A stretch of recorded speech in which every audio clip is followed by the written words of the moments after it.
a war going on. The books can't escape from the team. Call the morning steam, it's time to break, run for cover. That's gonna cover, that's gonna cash. Then we make the 100-yard dash to the window. I don't know what you thought. It's Ramon Scott, running so hot. Sports make money and we make money with sports money every single day. NFL, NHL, NCAA. Stay away from the juice or might play a parlay. It's the morning steam. What? Ramon Scott, sports money. What? Wake your ass up and let's get to the money. Get to the money. You know how we do it.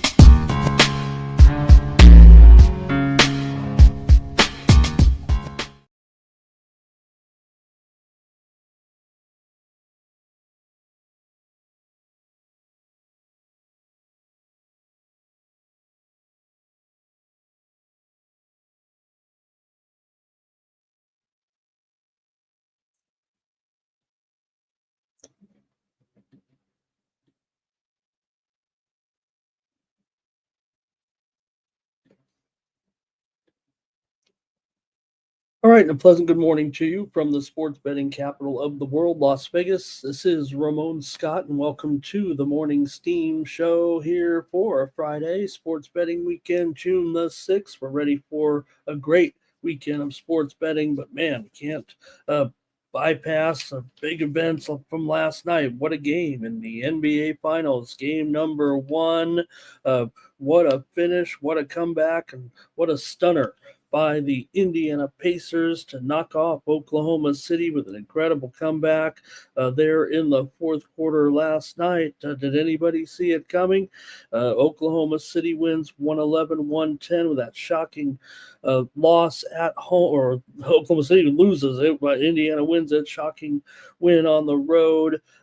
Halliburton with the pull-up jumper with 0.3 of a second left to grab that victory. Indiana wiped out a 15-point lead in the fourth quarter. The Pacers, big time balance, right? 7 players in double figures. That's what you need to kind of smooth out what Oklahoma City has in contrast. I mean, SGA was huge with 38 points, but with Williams and Holmgren just going 8 for 27 in the game, and Indiana had 24 turnovers, 22 fouls. I guess they cleaned it up in the second half, only 5 turnovers, but they hit 18 threes in the comeback. And Obi Toppin, I mean, he had those turnovers, but then he had 17 points. Pascal Siakam, 19 points. So big win for Indiana to get off to the start. And yeah, I did have the Indiana Pacers here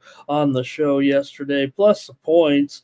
But man, the guys, hopefully you caught us yesterday on the show with the companion coverage, and they said, hey, time to take, what was it? Time to take the, Mikey might have said, time to take the Pacers at 6-1. I said, if you're going to take them in this game, you might as well take them to win the series.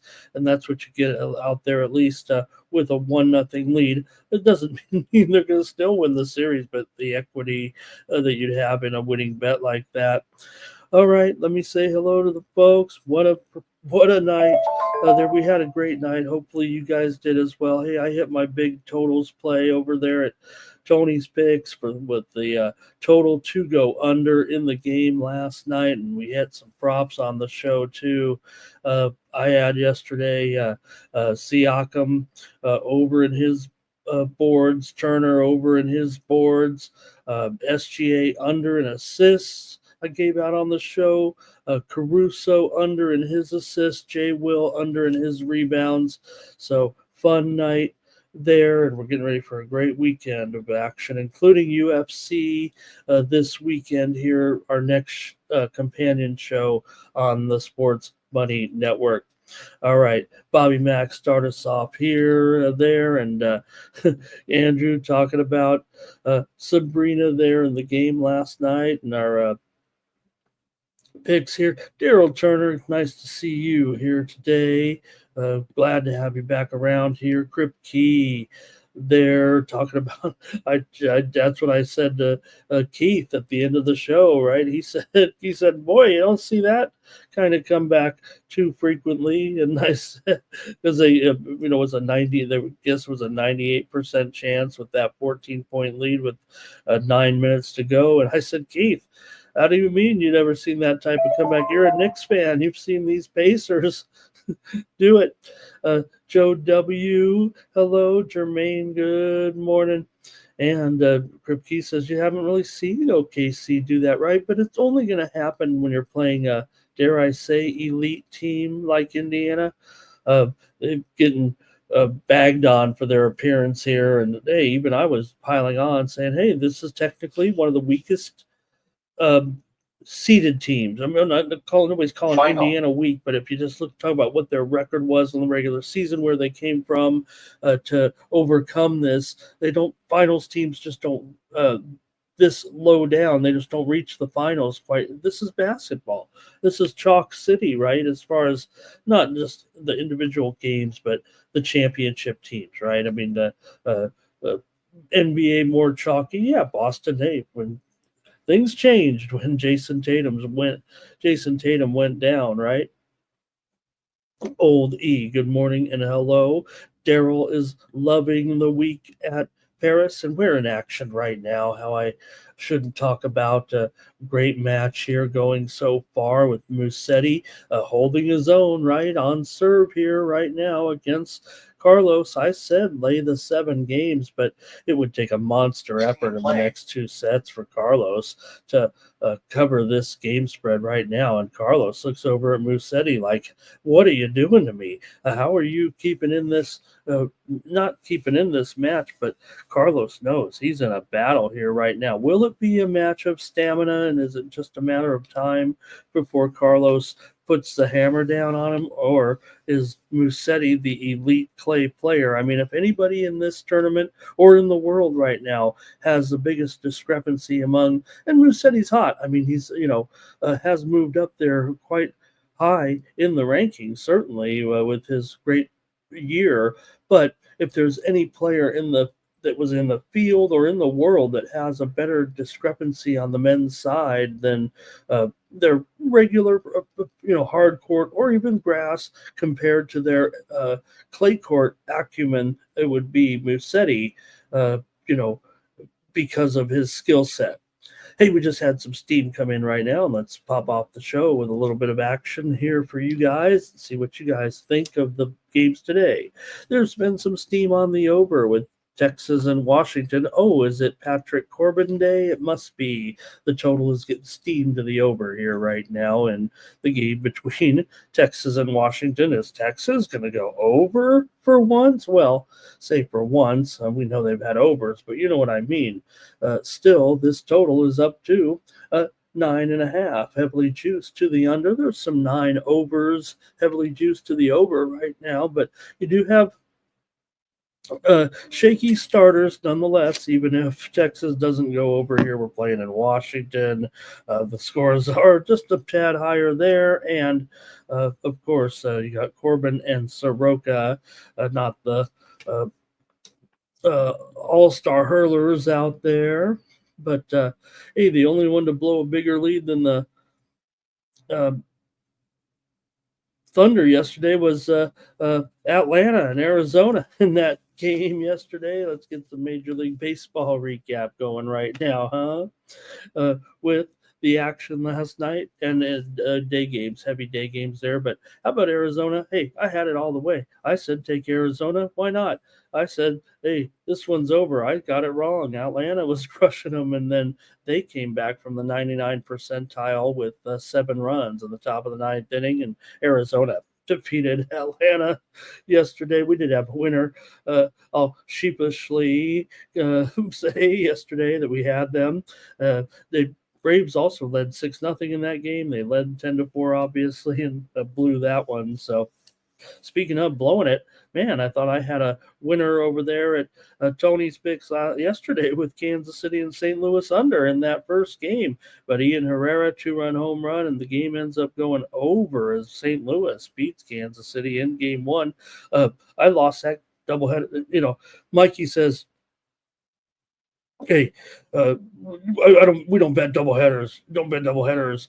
I know he's half kidding, right? Every game is um, taken into account, and every game has so. And look, I mean, you get more picks of doubleheaders on here because I don't recommend them as strongly because of the, hey, I might have something at the last second, but it's tough to get it out to the public, right? So I got crushed in the doubleheader. Is my story actually on that. I lost the second half of the doubleheader as well. So screw doubleheaders. Uh, we did have on the show yesterday the White Sox. We had the White Sox there yesterday, and the uh, Tim Elko had that RBI single in the 10th inning, and the Sox won their 20th game of the year. We had them on the run line. They got it done, and we did have a sports money premium on the under in that game. Also, I had the Toronto uh, uh, Blue Jays, whatever they're called, yesterday over the Phillies. Bo Bichette with the 2-run home run. We had a premium pick there on the Blue Jays. Also, hey, we had on the show the uh, Minnesota, or on the show, I'm sorry, over at Tony's, another pick on the over Minnesota and the Athletics. I had the Minnesota Twins, didn't you? Soderstrom, grand slam for the A's and a 2-run home run. The A's finally win a game. They're 2-20 over the last 20 weeks, but A's get a much deserved win. Baltimore was our pick on the show yesterday, and they got it done for their 6th straight win as they beat Seattle. So I'm a little mad at whoever was. Was it somebody in the chat? Was it the rest of the handicappers? Were it the experts? Barry and Baltimore's got a terrible record, I know, but does feel like we've wanted to be on them, and maybe I hesitated there early on in the season. Okay, San Francisco and Padres. Hey, I had San Francisco over at Tony's Picks yesterday as my premium play. Went against my Padres. A good game. Went under. We said go under here on the show yesterday, but Giants did beat my Padres in a key game there yesterday. They split the 4-game series. Manny Machado, his 350th career home run, but Dylan Cease had another questionable outing. He's 1-5, and Robbie Ray just keeps getting it done. If you're a Giants fan or a bettor, just know Robbie Ray keeps going. Mets and Dodgers, I whiffed on that one, taking the Mets there yesterday as the Dodgers LA got 3 runs in the 8th inning yesterday. Smith, Mookie, the big doubles. Dodgers came back from a 4-0 deficit there for the 6-5. I had Mets and under. So I guess, one of those, hey, maybe we did have the right side, whatever. Dodgers got it done. And they'll take on the Cards today with a bullpen game, I guess. Houston and Pittsburgh yesterday. Houston led that game and went on there for the win. We did have a premium pick winner, sports money premium, with the under in the Cleveland and Yankees game. We did have the Yankees here on the show yesterday on the run line in that 4-0 victory. Max Fried, he just went out and basically gave up 1 hit or something like that. So Max Fried's 8-1 as well, keeps on going. And we had Tampa Bay with the 3 runs in the 9th inning. Did anybody see that bizarre finish with the Rays over the Rangers? Yeah, we had another under winner over at Tony's Picks over there yesterday in that game. But bottom of the 9th inning, Rays down 3-1 to get 3 runs, and they get 2 runs on an infield single. A bouncer to second that the first baseman pulled off his bag thinking he could cut the ball off. The pitcher never ran over to cover first. And then second baseman double pumped after the first run had already scored to allow the winning run to Caminero to run home and get the game-winning run, and just a terrible defensive lapse there. You could teach any caps or T-baller, you run the ball in. You run the ball in every time, right? You just run to the play. Doesn't matter what you do. You just run at the play a little bit. You're looking around somewhere to throw the ball. Always run at the play, you guys. That's a basic. Even I know that. All right, let me say hello to a few more folks in here as I'm having me on a Friday. I'm getting a little ornery here. Cash King here today, ready to get going, get some money. There was just some steam that came in. I think you caught that. Let me read that off here. The Angels are taking the steam here right now in their game today against the Mariners. How about it with Kyle Hendricks on the mound as a dog at home against Bryce Miller? So the steam already came in on the over in that game. So watch out, man. Taylor Ward and company going to have a big day here, maybe, with the Angels taking the steam there this morning. Philly Eagle Flyers here, big Irish King right there. And Keys says, down, look at the line. They want to pile on some extra points here, thinking that the Thunder will be mad. That only is going to get me to take more Pacers, probably. Come on. It probably is one of those huge letdown spots, but I don't know, Andy. I mean, I can't tell you. I'm not laying 11 points right now. All right. Nate Cerna had a great day as well. AOD's ready for the action tonight in the NHL. And let's see here. Let's see. Jermaine thinks Halliburton's overrated. He just keeps making the game-winning shots. I guess if you're in the right place at the right time there. And Terrell said the guy's got a 141-1 on that game with the Diamondbacks yesterday. And think that's it. Oh, Terrell's got us covered right here. Let's get the WNBA recap from last night. As I went 0-2 here on the morning steam. So, hey, I'm no expert. I just host a WNBA betting show. I couldn't get it done last night. I did have my premium pick winner over at Tony's Picks again, another premium winner over there on the total there. Oh, let me apologize, actually, to anybody who did tail that action with my premium pick over at Tony's last night. I try to give out the best line, try to give everything out as early as possible, and we did send it out at 164.5. It closed all the way to 161, finished 164. Apologies to any tailors on there. That's the point of being a professional betting influencer like me, to give out those early lines. But hey, the line is what it is. I don't make up the lines. In fact, I shade the lines usually to make it look like a better discount when I give out the worst line to make sure you are not overcommitting, if you know what I mean. Okay. Also, Phoenix last night, another double loser. For me, I said take Golden State in the under, and Golden State was playing a terrific game and probably was going under until Phoenix pulled away in the end and it went over. Hey, CFL, I was over on the old happy hour show yesterday and gave out the Saskatchewan Roughriders. Boy, Ottawa looks a little rough themselves there with the loss. Saskatchewan crushed Ottawa there yesterday. Okay, that's probably it. Let's get going with the show. And Musetti wins that first set, obviously 6-4 here. So forget the game spread. It's gonna be tough enough. Hey, you want to get Carlito here down a set right now in his match? I don't know. Musetti looks pretty tough. He's still here. Carlito right now is minus 215 here at this point. So, man, Musetti, the clay court specialist, really doing a number here on Carlos right now. Carlos with that Charlie Brown shirt there. He's been wearing this event.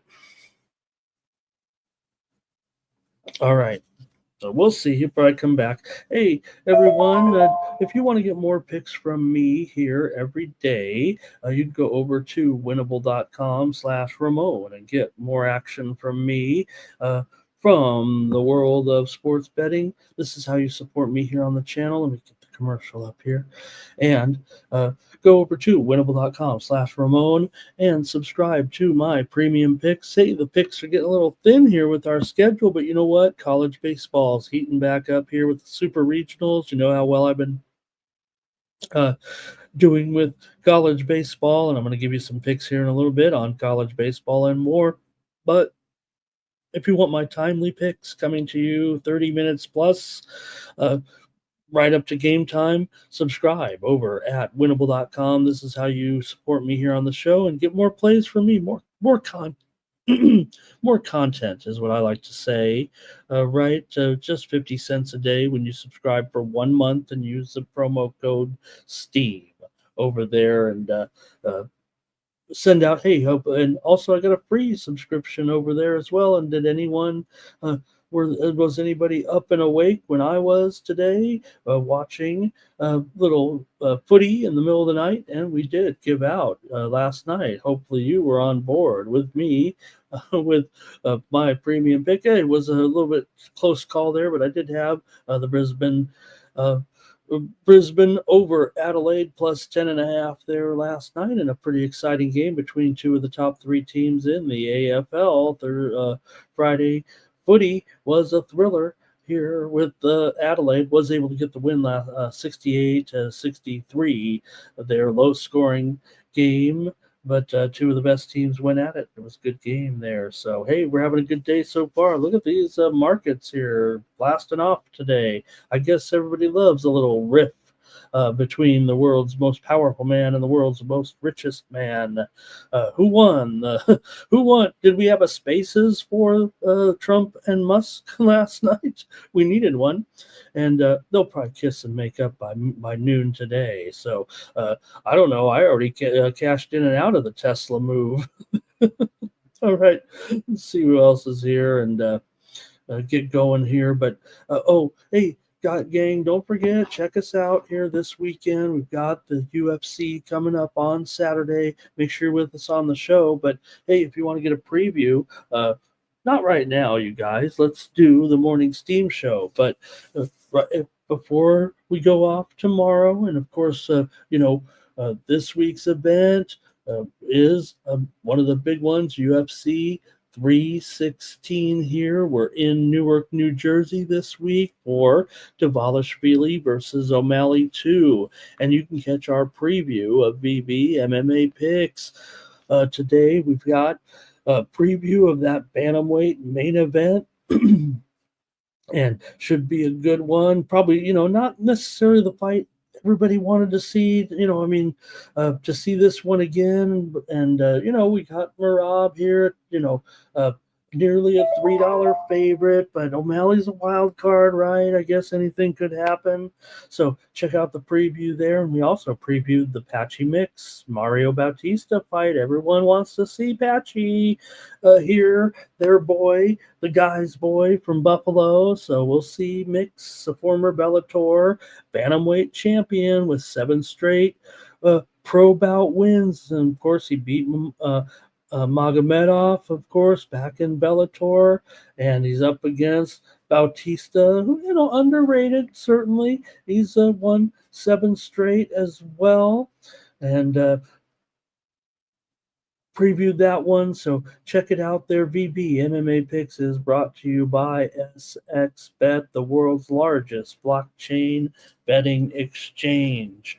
All right, we got one more commercial run, and then we're back. You know what we're running because we're just 3 days away. Sports Money's excited to present Chillin' and Grillin'. It's our 4th of July contest designed to bring you a barbecue from the Sports Money family. Real simple contest. It's a ribeye play of the day. You too can get in the ribeye business. And it's a real simple contest. All you have to do is pick one player per day. The contest period runs from June 9th through June 19th. That's a 10-day contest.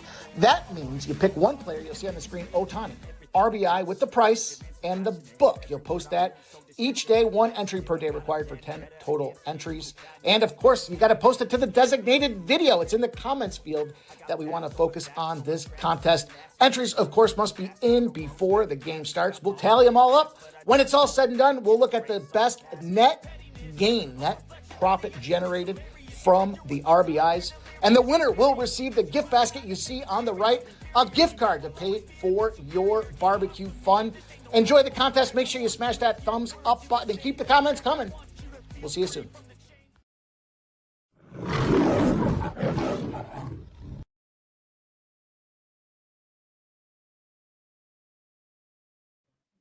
All right. So, hey, I'm getting ready. I get to be in the contest, so watch out. I love some barbecue.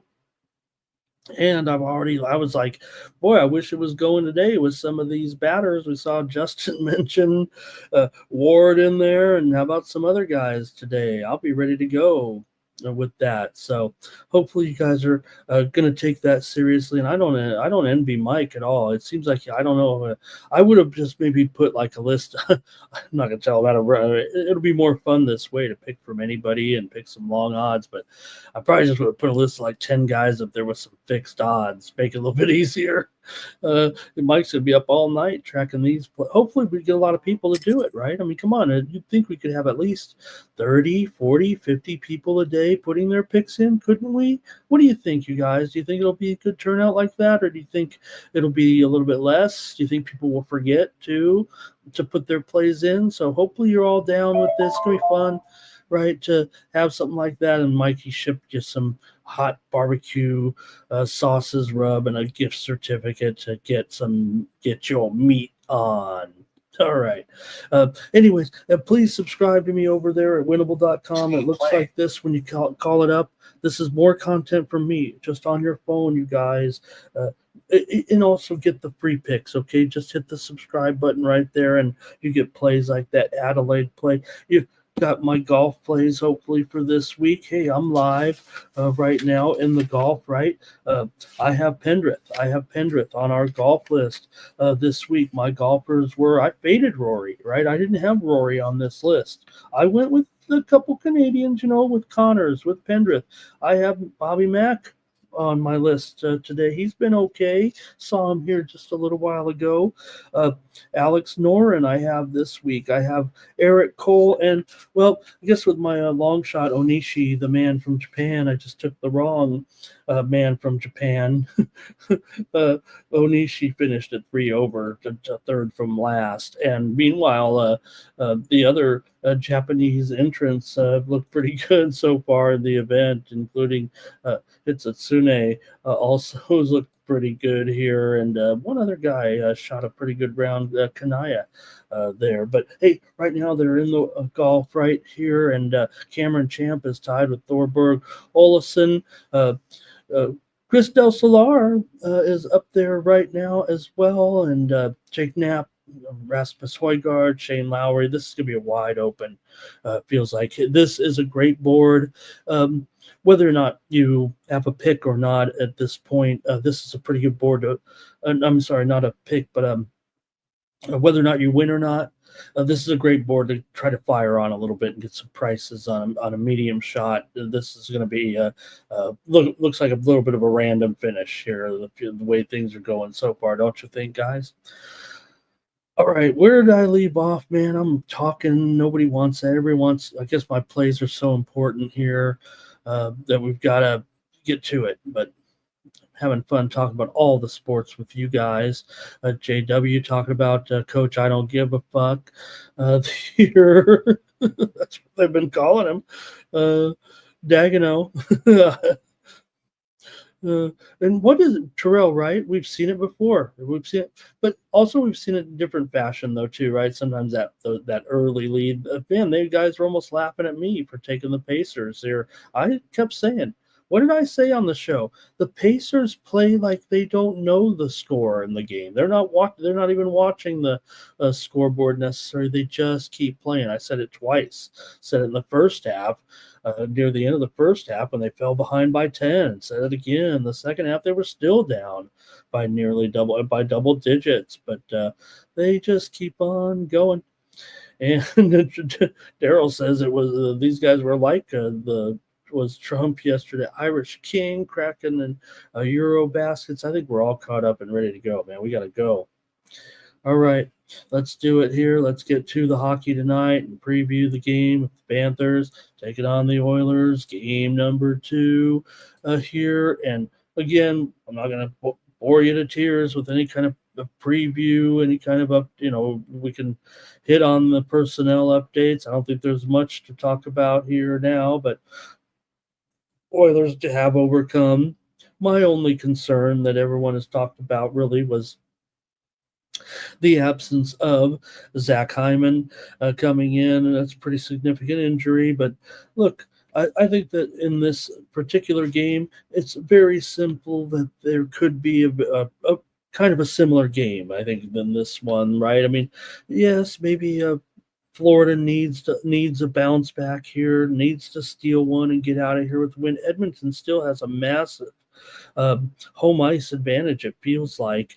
And, they're still favored here right now. We're looking mostly to maybe I can put it down to $1.20 at some spots. We're seeing some new updates here right now with Bet Online at minus 116, DraftKings at minus 122 currently. So for me, I just still want to come back with the Oilers here. Mostly, I'm sticking by my uh, overall pick. I'm sitting, I'll say it every show, but it has to be considered if you're me, right? This show's about my picks.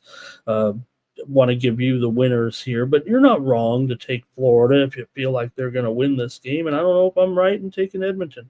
I'm just taking a home team at a reasonable price in a sport that kind of has some home teams win in bigger spots. And yeah, we see road teams win maybe in the earlier rounds. It's more prevalent than in the uh, bigger games. And hey, we know the power play, we know the special teams play such a big role, and there's influences that go on, right? When you got a great crowd going on and get that key penalty at the key moment and win the game in overtime with just seconds left. Hey, we saw it. It was thrilling.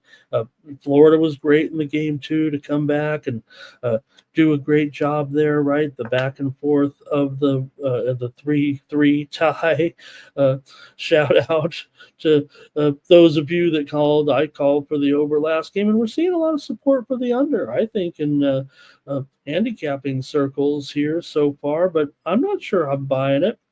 Um, could see another game just very similar. Could be a thrilling. I mean, it should be a thrilling game, so for sure.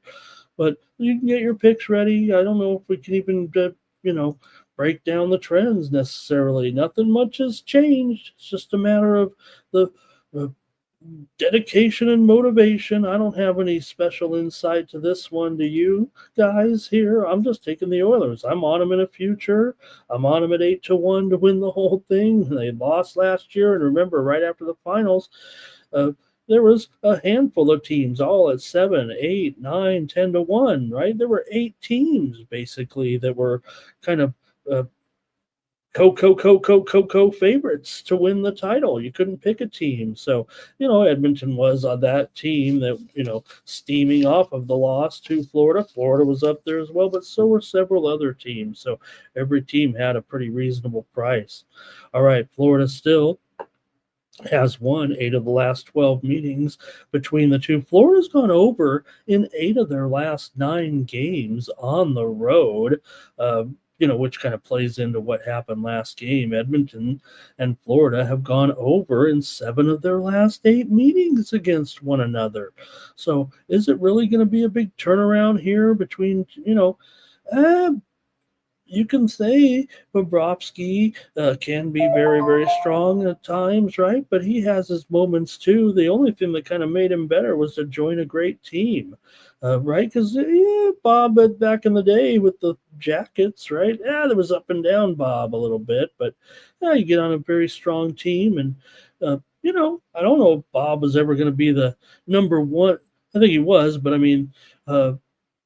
Earlier on in the season when you're playing multiple goalies and everything, even with the same thing with we saw with Skinner and what's happened here in the postseason. All of a sudden, he's supposed to be a brick wall when, you know what? He's always been kind of the goalies themselves in Edmonton have been kind of the scapegoat a little bit at times for this incredible offense. So remember, we for those that want to go under.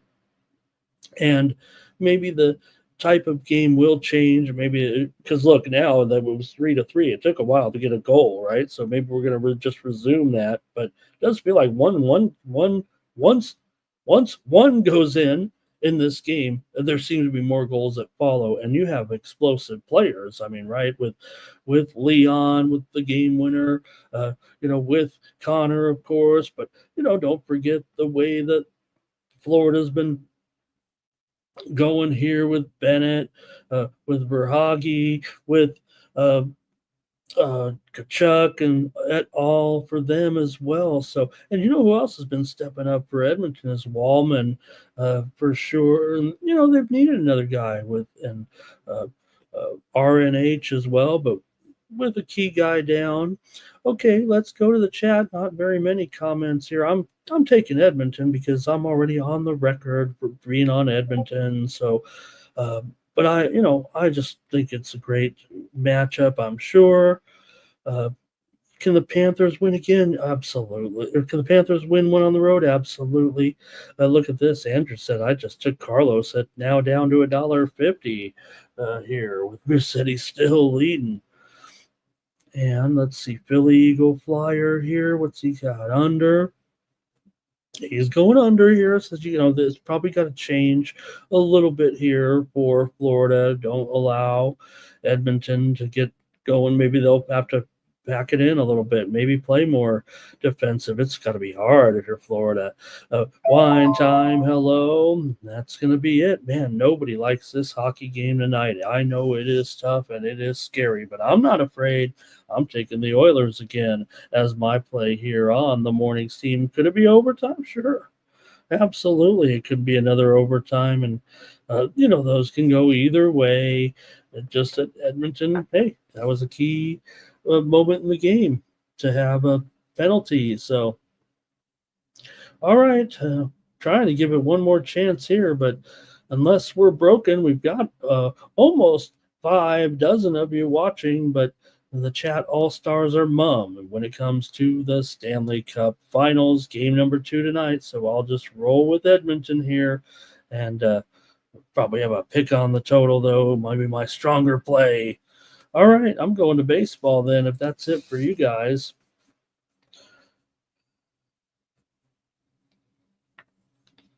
All right, let's get to it here with the baseball action today.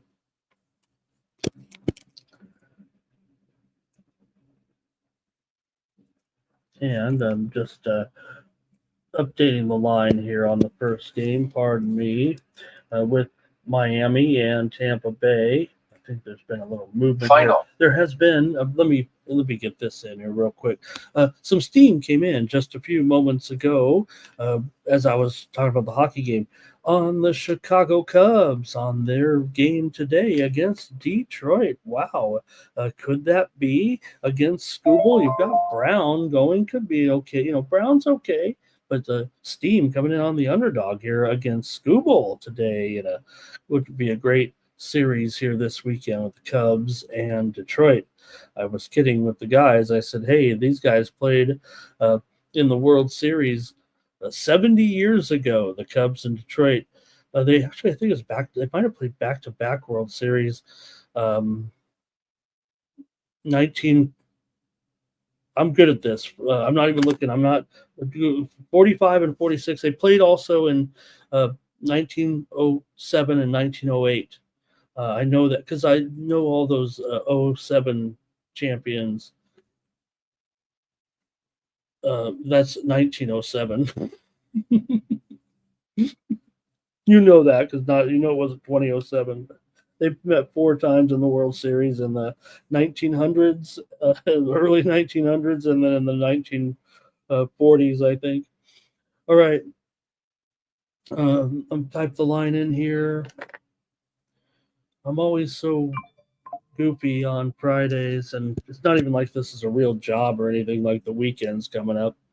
Here we go. Let's take a look here at the Marlins taking on the Rays here with Eduardo Cabrera going here in this one against Jack Littell here, or whatever his name is. I think of his dad or was his dad is Mark Littell, or is it his cousin? See, I don't even know, or his uncle. I don't even know anymore. You guys tell me. Okay, here we go. Zach Littell. That's his name, not Jack. Zach. I know these pitchers, man. We talk about them every day. Rays come in here on a 4-game winning streak after that funny win last night. That was, like I said, just a crazy play. Caminero probably wasn't the best judgment, but maybe it was. This guy's a heady player, this Caminero, isn't he? Miami comes in with a 4-game losing streak here right now to get the battle of the Florida teams here. You know who they lost to? The Colorado Rockies. Hey, hopefully you're a Ramon Scott fan. I had the Colorado Rockies in 2 of the 3 games in that series. Why didn't I take them in the first game? Anyway, it's got to be troubling for Miami here in this one with this losing streak and getting swept at home by the Rockies right now. Cabrera, 4.14 ERA, 261 batting average against, and a 325 BABIP for Zach Littell. 3.86 ERA, 1.09 whip, and a 2.54 batting average against. I'd say Littell's done a pretty good job here, but let's see what you guys have in this one because, he is 3-8 to the under, and we know that the Rays are playing, a lot of unders at home, even though it's supposed to be, everybody was like, this ballpark's going to be small. Oh, they're going to be hitting these home runs at the Yankees spring training facility. Well, Tampa Bay's 14-23 to the under at home, but it's not like this pitching's any good. I don't even know if I can do it this game. I might be going over, actually. Let's go to the chat and see what you have in this one. And I might just feel, I don't know if it's contrarian or what, but I might actually be on the over. I just want to make the point of the stadium, obviously play into the under. Here we go with Rays on the money line for cash gain. All right, chat all-stars. Do I need to bring back the consensus parlay or something? Is a YouTube broken here? Nobody else has any plays. I know it's a crummy game. I'm going to take the over in this one with Miami and Tampa Bay. Miami is an over team, that's for sure. They are 16-10 to the over on the road. Thank you, Bobby Mack. I don't mean to make you try to take a moment to type it in there, and I'm whining about nobody wanting to give me any plays, but anyways, Miami here 29-21 to the over as an underdog. So look, I'm the king of the unders here, but right now I'm going to take the over in this one, going against that little trend. Tampa at home. Tampa's also just 10-20 to the under as a favorite. So I'm going against kind of the what I tend to stick to these unders right now, the way things are going. Unders are coming in this season in the major leagues at 53.6%. If you just bet them blindly, I don't know, you'd have to bet quite a bit to, make a living, but you'd be profitable if you just went blindly on unders here. Rays playing some good ball. And this is just a typical wine time, right? This is just typical Tampa Bay ball. It feels like whatever this organization does to just stay consistent in this very difficult division, they find a way to do it. Now they're right now above 500. Beats me. They just continue to do it. Okay, here's old E here. Marlins team total over. Apologize for the machine going off here. They're doing a bunch of college football information right now, setting up the game times. Now that we've seen a lot of the schedules come out and start to get the TV information too for the opening of the season. Hey, we're just 2.5 months away. All right, thanks, old E. Here, I'm going over in this one. 5 of the last 7 meetings between the two teams have gone over. Tampa still has gone under 12 of their last 18 games here. Miami's gone under in 5 of their last 6. Miami just 4-14 last 18 against Tampa. They've lost 5 of 6, and Tampa's just 5-12 in their last 17 games on the road. Meanwhile, Tampa Bay 10-1 in their last 11 at home.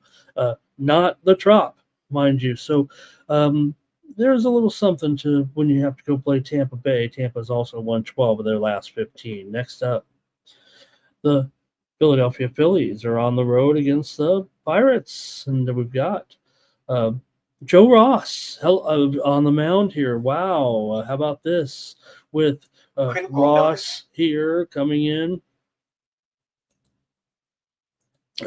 Getting the start here. He's made 21 relief appearances. We know Joe Ross can start a baseball game for sure. And we know he probably could go. Now, I would expect here he's been a reliever most of this season. And Joe Ross has been around, right? So maybe it's just I don't think it's a whatever he can get done, I'm sure, here for the Phillies. It could be, 3, 4, 5 innings, whatever they can get out of Ross, that'd be fine. 4.34 ERA, 1.27 the whip for Falter here, the left-hander. Critical notice. He is 4-3 with a 3.14 ERA and a 2.14 batting average against. Falter's been quite good, actually, so far. And look at this price. I mean, Philly just $1.35 in the total. Total has been moving up here, despite the widely reported steam coming in on the over. We're back up here to 9 over 15. We've kind of seen a little bounce back here with these two, but I don't know. Pirates at home, we know. Talking about the unders, right? Pirates at home, 14-16 to the under, but 17-24 to the under as a dog. Phillies are 12-18 to the under on the road, and that widely reported steam did come in on the under here. You'd think, I would think a guy like O'Neal Cruz could maybe hit Ross here. Let's go to the chat in this one and see what you got and go over some of these numbers. Phillies lost 6 of their last 7 games coming in, but still they've won 14 of 18 on the road and 4 of their last 5 against Pittsburgh. 4 of the last 5 meetings between the two teams have gone under here. Let's see what you have in this one for the Pirates and the Phils.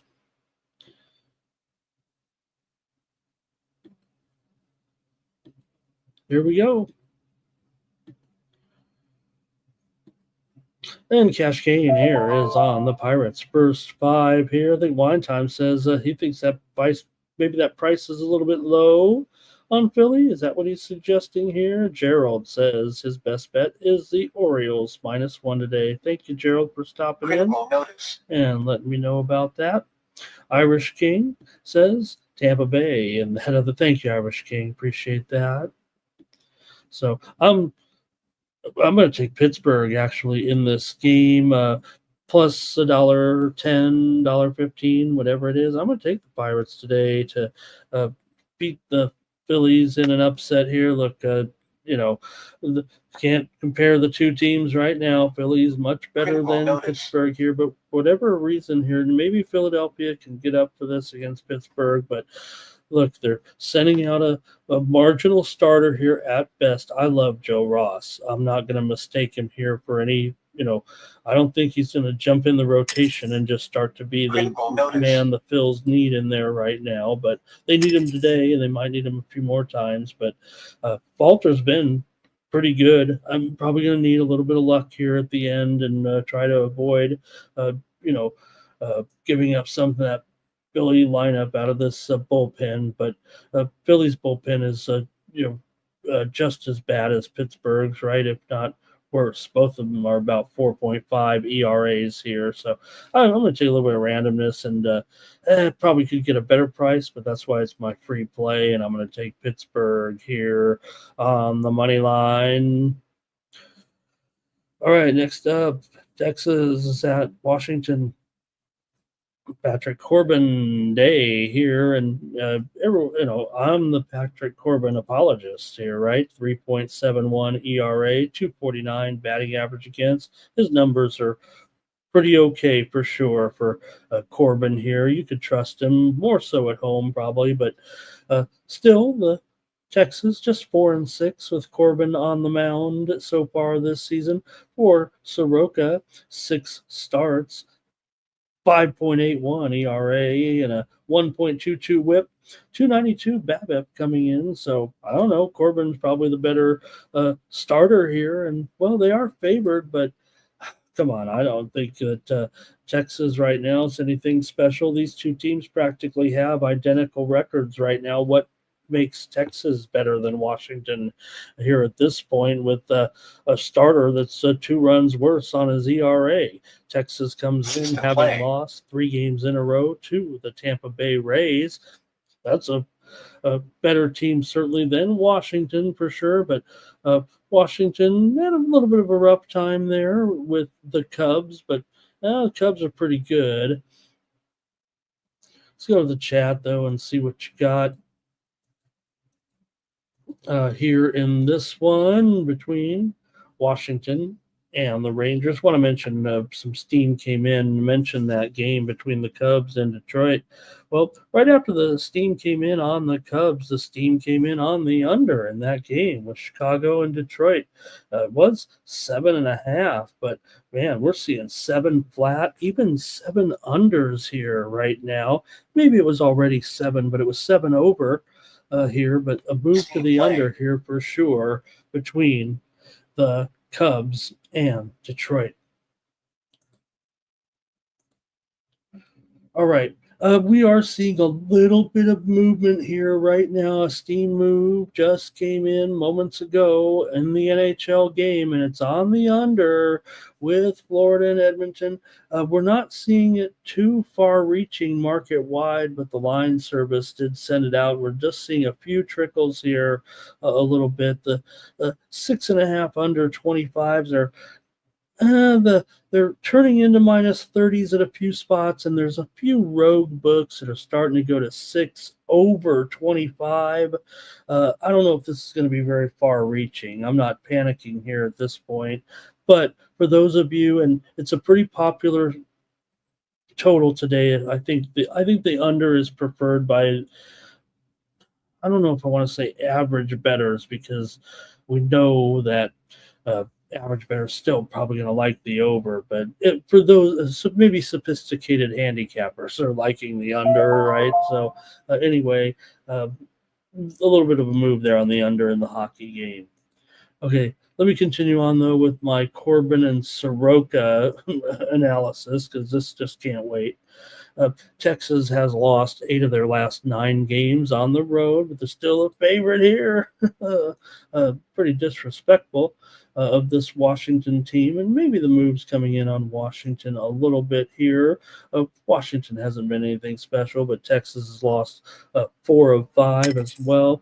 Texas has gone under in 12 of their last 17 games overall. 6 of the last 7 interleague meetings between these two have gone under, but Washington has gone over in 6 of their last 9. However, they've gone under in 5 of their last 6 games at home, including the last 2 of that Cubs series. So let's see what you got here with Texas going up against Washington here today. And I'll go to the chat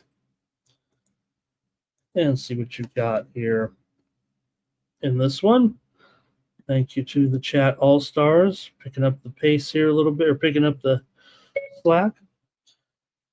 It's going to be Robert did take Pirates first 5 back in that other one. Thank you, Robert. Fernando did like the over. Thanks, you guys. I wonder if the YouTube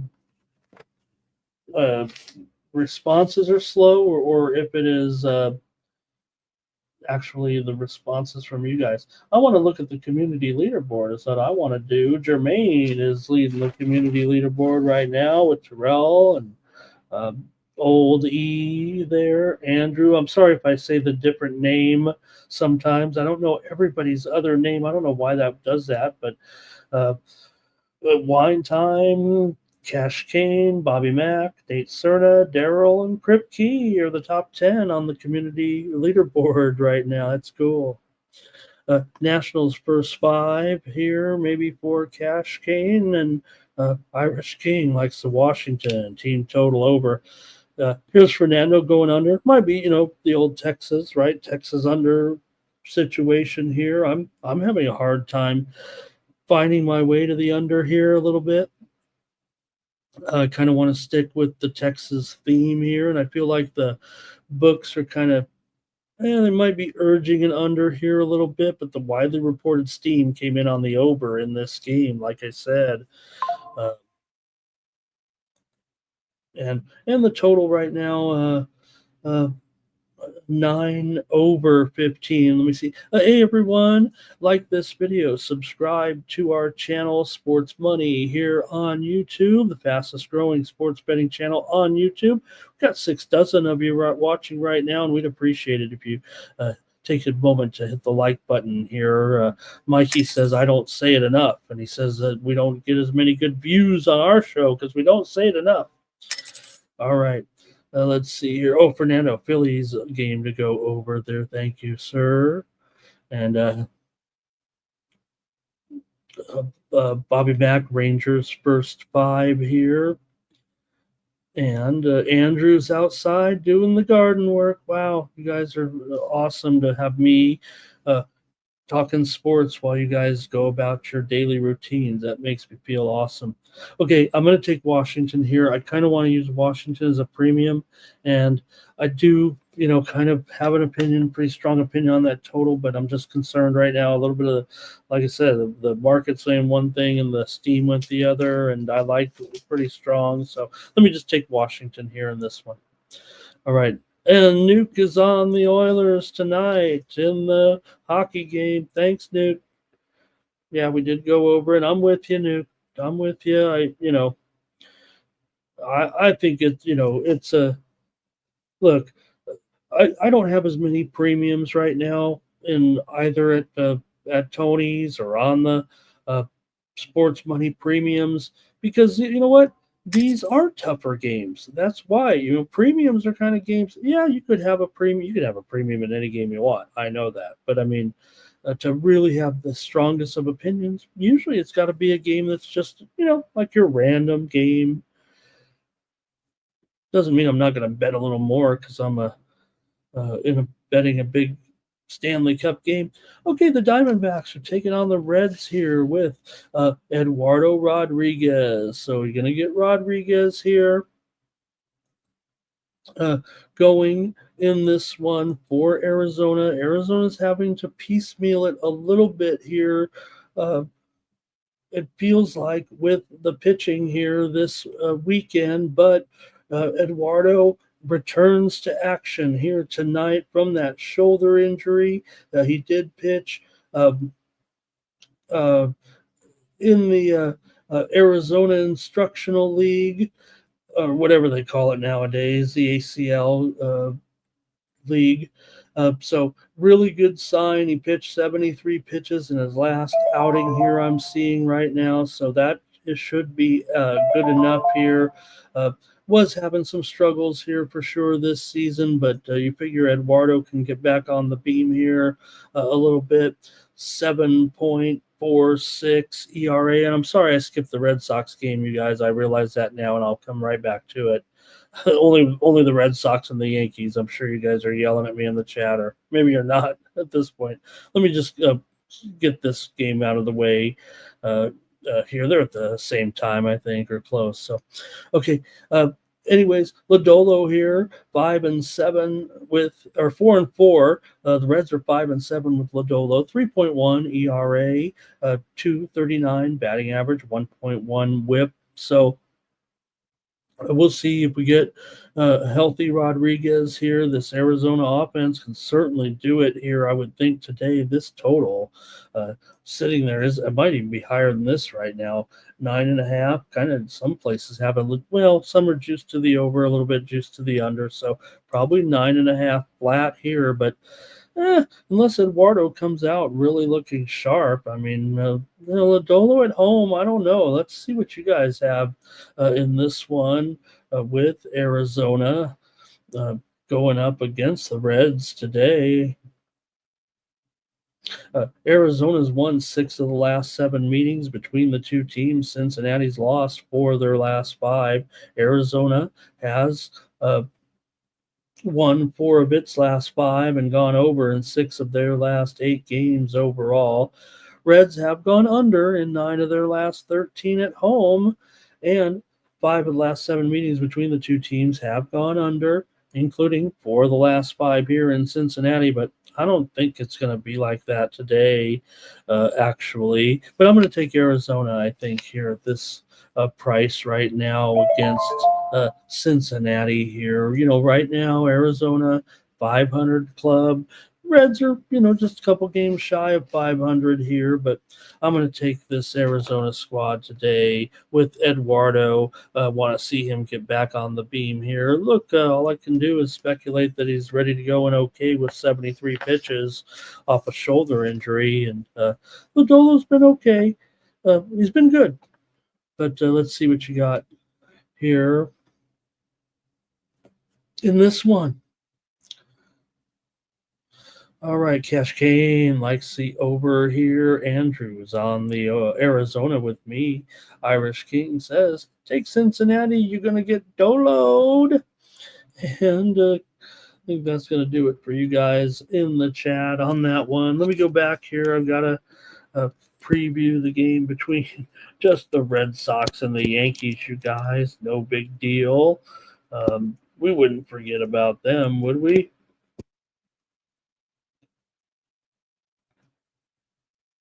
All right. Here we go. I didn't have the line in there. That's what it was. It's 179 over 20. Is that the line currently? 9 under 20. That's interesting. Okay, because I got some news on that. And the Yankees are up to $1.90 or so. So pretty big move. The widely respected steam came in on the Yankees here and the over, although the move looks like it's more on the under here. So for the Yankees, there it is. Warren. Wondered why that looked funny. For Warren here, hey, it's Red Sox, it's Yankees.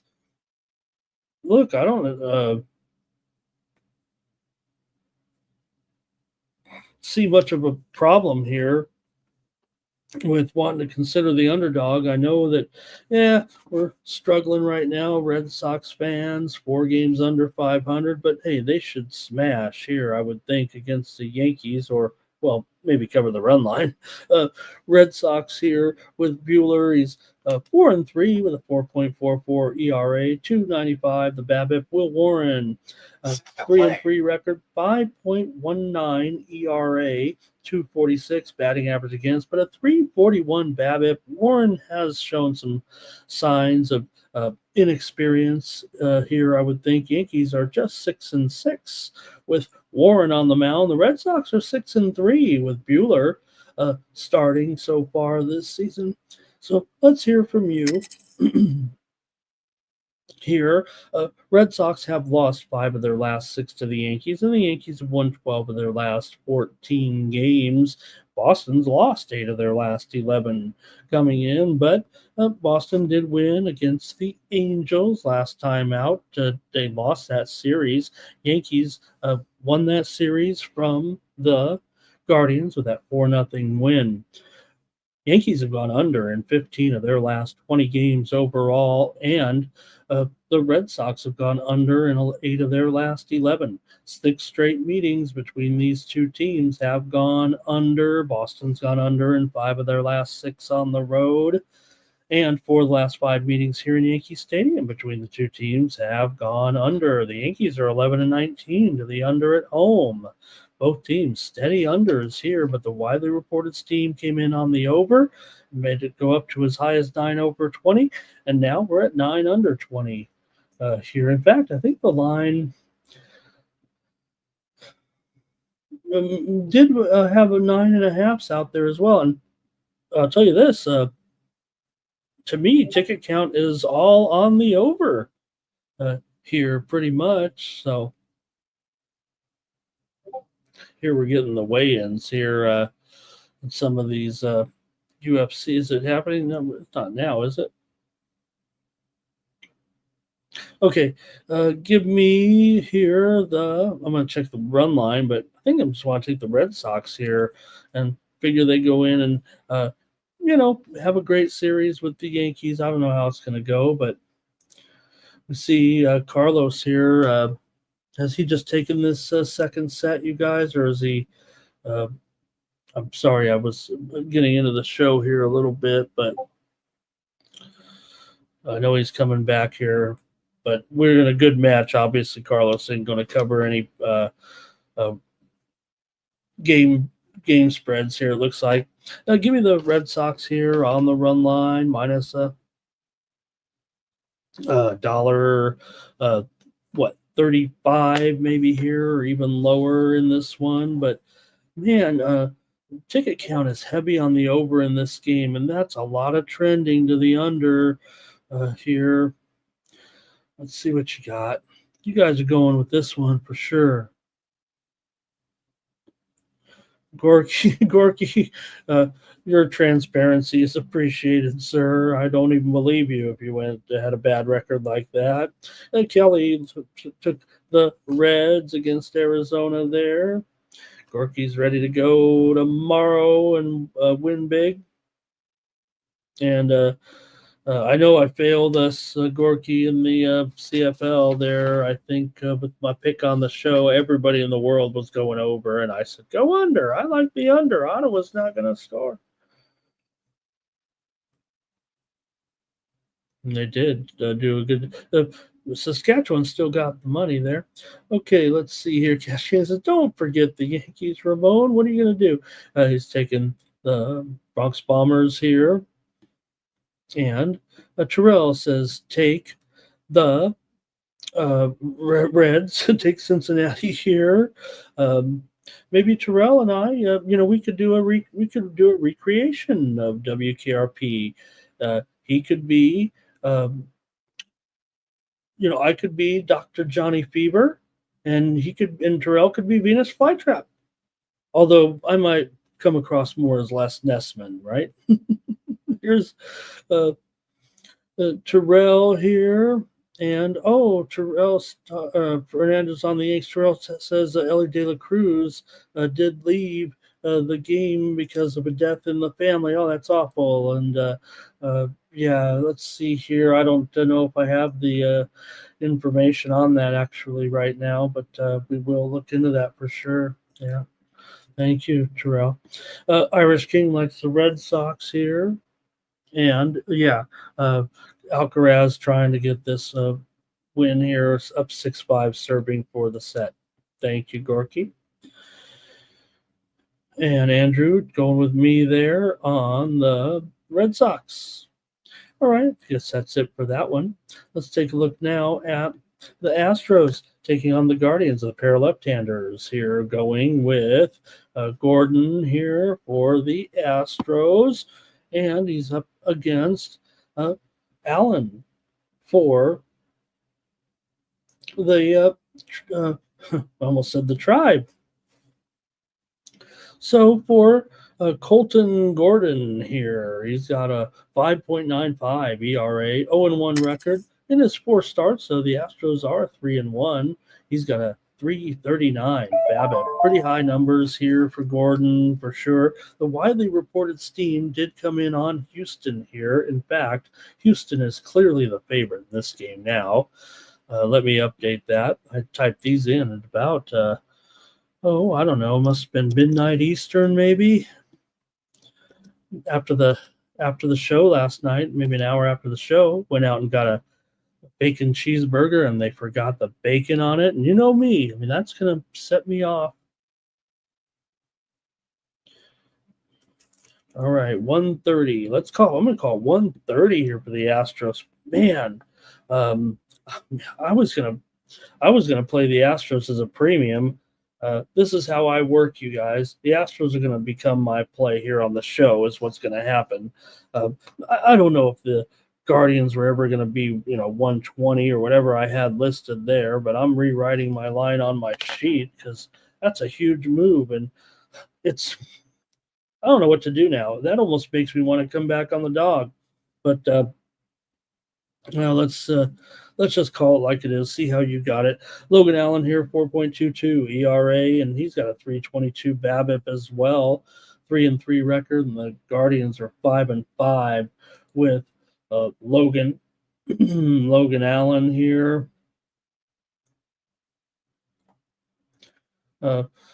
Houston has won 7 of their last 8 games against Cleveland. They've also won 8 of their last 11 overall. Houston's gone under in 12 of their last 18 games coming in, including 6 of their last 8 on the road. Cleveland's gone under in 5 of their last 6 games, but they have gone over in 5 of their last 7 games at home. However, 8 of the last 11 meetings between the two here in Cleveland have gone under. Let's hear from you guys in this one. Man, what a huge move. It almost makes me, but you do look at some of these guys against Alan Pena, Altuve, have some pretty strong numbers for sure against Allen. Let's see what you got here. You got Irish King on Cleveland. Yeah, I don't mind. They look Guardians for cash gain. Andrews on the Guardians. Nasty Nate says the Red Sox will smash. And Gorky says, look at this. Musetti broke them. We're going to the tiebreak. Wow. Okay. Great job, Musetti here. If he could pull off a shocker, could you imagine? Boy, his serve is looking almost on point there, but I guess he missed that one, huh? All right. Robert likes Houston here, minus a run now. Now that they've gone, and Nuke says got to go with Guardians at home here. Look, Guardians are both teams have pretty good records. This is a good series for sure. Playoff preview, anybody? In this one, and let me just look at the market action. I guess I'm already committed to this Houston side here, but it does feel like it's totally flip-flopped, and I don't even know if I can stand this price anymore, to be honest with you. But I'll take Houston as my play on the show. I'd come in here, I didn't look at the lines here over the last few hours, but I know that Houston, when I looked at it, I was watching that footy match. Maybe I just didn't update it. Maybe Houston was favored by then. Okay, Cubs and Tigers here with Ben Brown. He's going up against Tariq Skubal. What an opportunity here for Ben Brown, it feels like. But again, it almost feels like the Cubs are the sharp side, taking away some of the value. But the steam came in on the Cubs. I have 200 listed as the price there, but it's pretty much 175 or lower because of the move coming in on the Cubs. So I guess not much value on the Cubs here. The total, pardon me, must be 730. 7 under. That's how my lungs or my body. I can only talk for an hour and a half before I lose my breath. Okay. For Skubal here, look, this is how I think. He's the value side, right? Skubal was $2. Now he's $1.75. And hey, I don't know if this was any kind of a move based on any, personnel related issue here, right? I'm not expecting anything too crazy here. So let's see how you're going to play it today with the Cubs and the Tigers here. For the Cubs, they come in having won 8 of their last 10 games. The Tigers have won 8 of their last 11. What a good series this is going to be. Cubs coming in off of a hot streak here.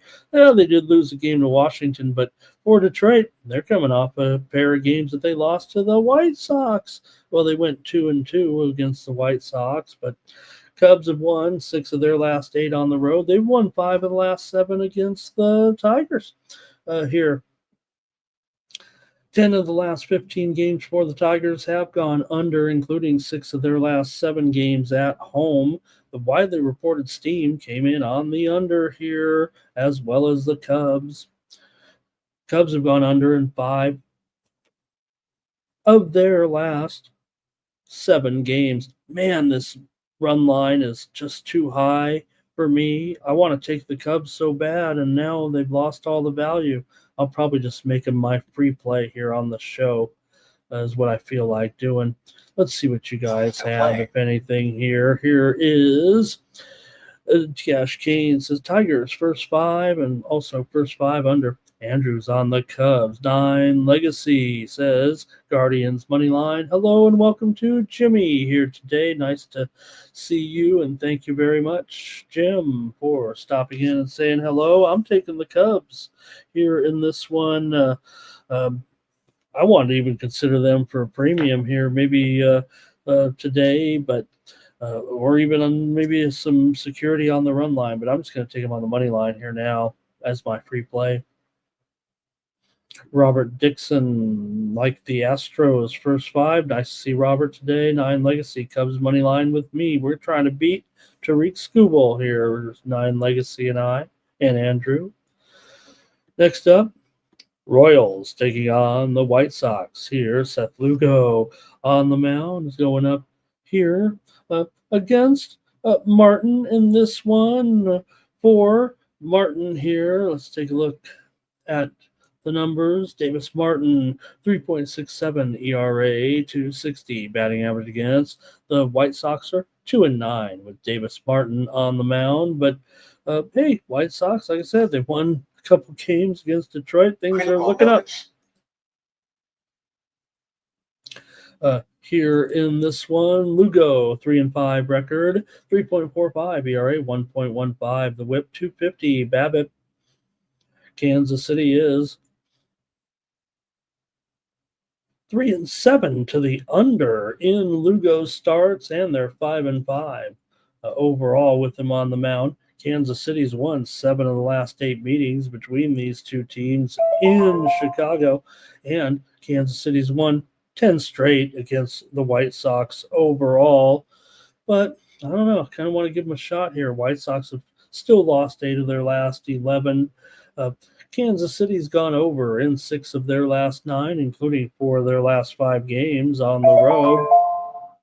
For the White Sox here, they've gone under in 13 of the last 16 games in this series right now, although White Sox 5-1 to the over in their last 6 games at home. Wow. All right, Andrew's on the Royals here. Cash Kane's on the under.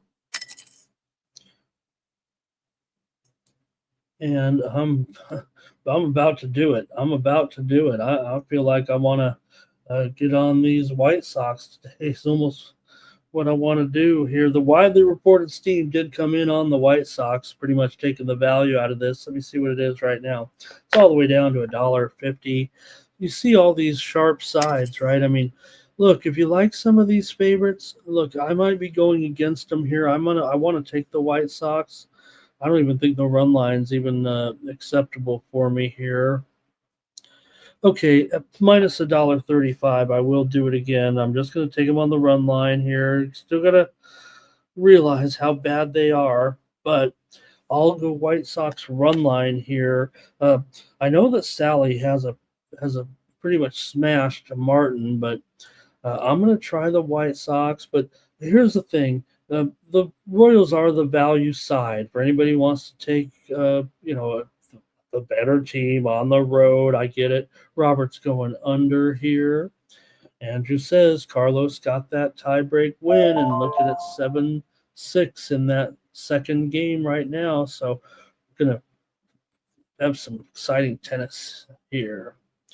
All right, next up, moving to the later action here now with Padres. My Padres taking on the Brewers here. Randy Vasquez on the mound in this one. Padres having some struggles here right now. They almost pulled it off yesterday, but still lost 3-2 to the Giants. For Vasquez, 3.99 ERA, 1.46. The whip, 265. BABIP coming in. He's 3-4. Padres are 7-5. With Vasquez on the mound, he has gone under in 8 of his 12 starts for Chad Patrick. Impressive so far, 2.97 ERA, 1.2 the whip, 300 BABIP, but feels like he's done a pretty good job so far for these Brewers. They're 6-6 on the mound with Patrick. He's gone 3-8 to the under so far. So these two pitchers combined 7-16 to the under, but I don't know if that's what I'm feeling today with the Padres and the Brewers. Let's see what you've got in this one. And Padres here have won 5 of the last 7 meetings between the two teams. The Brewers are hot. They've won 9 of their last 10 games coming in here. 9 of the last 10 meetings between these two teams have gone over, even though Brewers here have gone under in 6 of their last 9. Padres have gone under in 5 of their last 7. But Brewers are 10-17 at home to the under. Padres are 8-17 to the under as a dog. But feels like offense to me.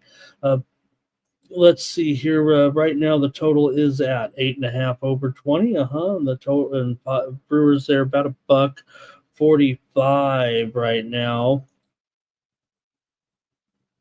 And I don't know if I can pass on the Padres here at this price necessarily, but let me see what you guys have. Andrew's on the Padres here. Fernando's on the over in this one with it's Fernando's team against my team today, but I wouldn't like Fernando's team necessarily as this big of a favorite against the Padres. The Padres are about 2 games ahead of the Cubs and about ahead of the Brewers in the overall standings in the National League. Daryl says, I got totals, Daryl. You better believe it. I've got one for today's. I got a couple for today's games. I've got 3 for today's games. I'm going to give out 1 at least. Probably have some premiums out there as well, but you bet, Daryl. You know what our strong suit is.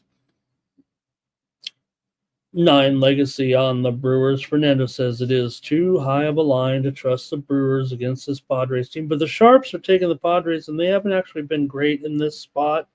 I would actually hope that if the line did go down, I'd probably be still looking to the Brewers here. But, man, that price seems high, and that makes me want to, the Padres are worth considering to me at this price. So give them to me. I'm going to take the Padres. Now that I know Fernando, I didn't want to go heads up with Fernando. Come on. You do so much for me here, Fernando, to keep the chat lively and give us some great plays. So thank you, as always, Fernando. And I'll go ahead and take the Padres in because I think you guys can tell I like this total, even though, hey, the trends in every game, is trends to the under right now. So, hey, when I like the over, you know what to do, right? Okay, we're getting the information here for Toronto. I did have a blank spot for their pitching, and I think we have it now that it will be Schultz here on the mound against Ober. And we see the line is about 150 and 8.5. As we're just starting to see the pitching information come out here right now for the Blue Jays in the game today. Schultz will be the pitcher. And Bailey Ober here for Minnesota.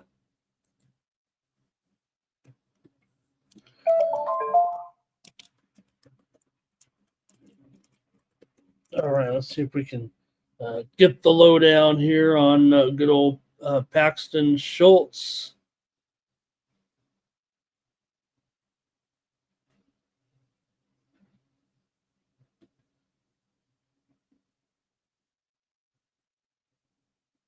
Let's see what we got on old Paxton Schultz.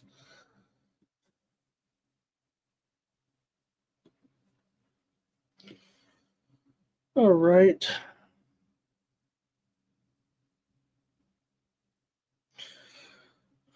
All right, Schultz. Yeah, he's had, he's been in here for a few games for sure here of late, and I know he went to Utah Valley. Let me see here.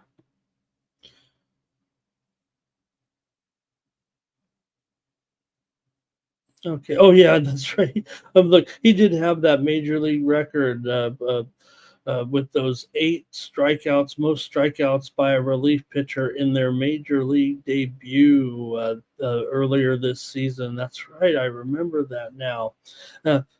For Ober here in this one, he's got a 3.48 ERA, 1.35 the whip, 2.79 batting average against. So does feel a little bit shaky though here for Toronto, despite their good streak here. They won a couple in a row. They've been trending pretty good here, winning 8 of 10 right now. They beat the Phillies twice. Minnesota, of course, comes in pretty hot. They did take it on the chin yesterday in getaway day against the A's. Probably could see that one. Probably should have saw that one coming. Actually, Minnesota is 18-8 at home so far this season. Toronto just 11-16 on the road here right now. So, so for Toronto, this a little bit. Little bit of movement here, it feels like right now with the pitching rotation to have Schultz come in here and pitch right now. I guess that means Gosman is going to go on Saturday here. So this will be a bullpen game, no doubt about it, with Schultz opening here in this one. I would imagine you'll see probably going to – I saw Fisher was listed as well. You're probably going to see Fisher. Probably going to see more Eric Lauer as well when the time comes in this one, and maybe a little Chad Green as well. So we'll see what Toronto has, but they're going to have to go with a bullpen game here for sure.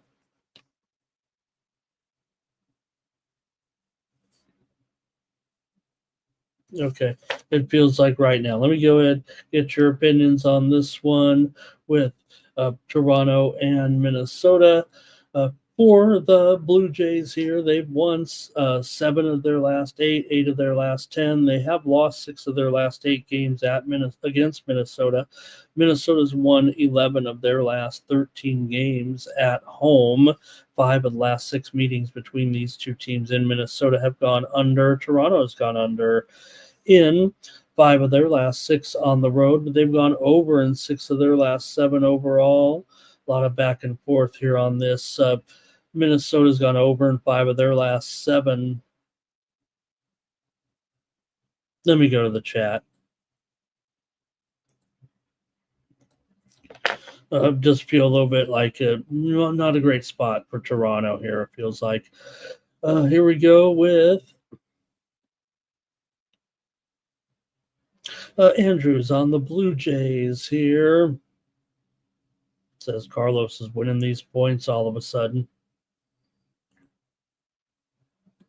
Nuke says I got to take the Twins on the run line here to rough them up a little bit today, right? Does it feel like the Toronto's pitching situation a little bit dicey here? Cash King says, how about the over in this one? Cash King likes the Twins here, so does Irish King first 5. And I think that will do it here in this one for Toronto and Minnesota today. And man, $1.50, huh? I'm just going to go Minnesota on the money line here. I have $1.55 there. You can get $1.50. That's about as high a price as I probably do on this show, but I'm going to just take Minnesota money line in this one. Too many losses yesterday. I'm going to get a little square on some of these favorites. Robert did say the over here. And look, Minnesota 8-17 to the under at home. And Toronto 10-17 to the under on the road.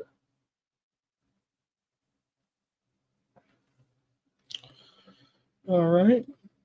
Next up, we're going to go to the Dodgers. They're on the road here, taking on the Cardinals, and talk about, having some issues with the pitching. Now, no slight on Robleski here, the left-hander who's got an 80 ERA, but the Dodgers are just, there's really, they're just, hey, they're never going to run out of arms. Okay, they're the Dodgers, but even this has gotten a little bit dicey here. Dodgers just have to throw out whoever they can get going.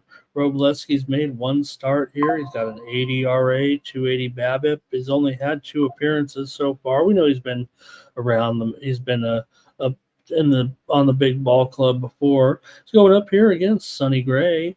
Gray 3.65 ERA. Cardinals are 10-2 with Sonny Gray on the mound. They're also 9-2 to the over with Sonny Gray on the mound. So he gets plenty of run support. He's got, Sonny Gray-like numbers here: 3.65 ERA, 1.1 WHIP, 242 batting average, and 307 BABIP. So can get a little bit in trouble sometimes, but Cardinals are favored. Cardinals are favored in this game. $1.20, 8.5. Here, I got to flip that line a little bit. Another one where, probably the Dodgers, the days are over because of the pitching. That we just say, hey, the Dodgers get them at a discount. You take them at even money on the road, right? Well, not necessarily. Drop my pen, gang. See if I can pick it up here without going off screen. Not that it matters. Okay, so let's see. Mookie does hit Gray pretty well. Let's see what you got here. I mean, this Dodgers offense isn't going to be stopped too bad by Sonny Gray, is it? Cardinals have lost 4 of their last 6 games overall. Dodgers have won 5 in the last 7 meetings with the Cardinals. Cardinals have gone over in 7 of their last 8. Dodgers have gone over in 8 of their last 10. Who needs unders when you've got the Dodgers and the Cardinals here right now? Finally, some over teams. Cardinals are 17-12 to the over this season. Dodgers are over in 37 of their 63 games. We know they've got a great offense. The widely reported steam actually came in on the Dodgers, but it feels like it's just going back here to the Cardinals right now. And I don't know if I even can trust Sonny Gray, but that's what it's telling me to do. Let's go to the chat, see what you have here with the Dodgers and the Cardinals today. Dodgers are an underdog. That might be good enough. That might be good enough for you guys, right? Let's see what you got. Here we go with Irish King. He says take Sonny Gray on the money line here against these, Dodgers, struggling Dodgers. How else can I? They're not ever struggling. They're the Dodgers, but they have lost a few here for sure of late. Cash Kane on the Cards. And Bobby Mack on the over in this one. You've got to believe, right? And let's see here. Timmy Jushu says, what's this Dodger bullpen going to do? It's tough, right? Because that's where the Dodgers have had to kind of, bring in new guys, for their bullpen, right? Because they got to put somebody in the rotation. This is clearly a bullpen game for the Dodgers. And let's see here. Fernando says Dodgers team total over. He says fade the steam, but in my opinion, now I say the move is on the Cards, but the steam was on the Dodgers. Is that I guess I could just say whatever I want.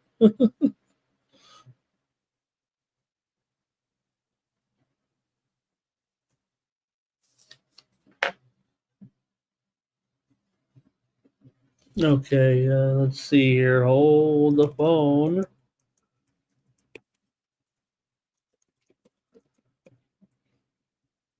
And we've got to go to some breaking news.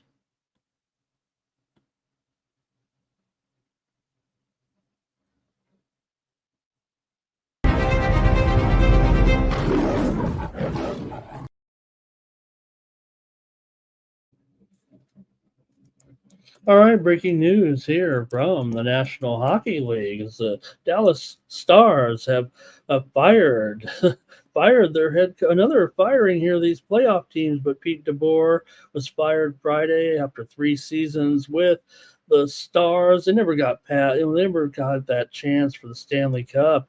This really was it is. They got to the Western Conference Finals, but never got past that point. So look, 3 good seasons. He's going to end up with I would think still a pretty good job, but a move that people would wonder if maybe a new voice was needed in this Dallas locker room. So just within the last 10 to 15 minutes, DeBoer fired here as head coach of the Dallas Stars.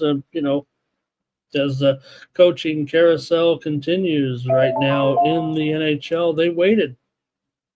But with teams like the Bruins, Penguins, Kraken, Blackhawks, Flyers, Rangers, Ducks, and Canucks, all with new head coaches, now the Dallas Stars will be looking for a new head coach as well as they part ways with Pete DeBoer, despite making the uh, Western Conference Finals in each of his last 3 seasons, but you got to get over the hump, I guess, in the Big D. So, all right, that little breaking news here, just into uh, off the high speed sports wire.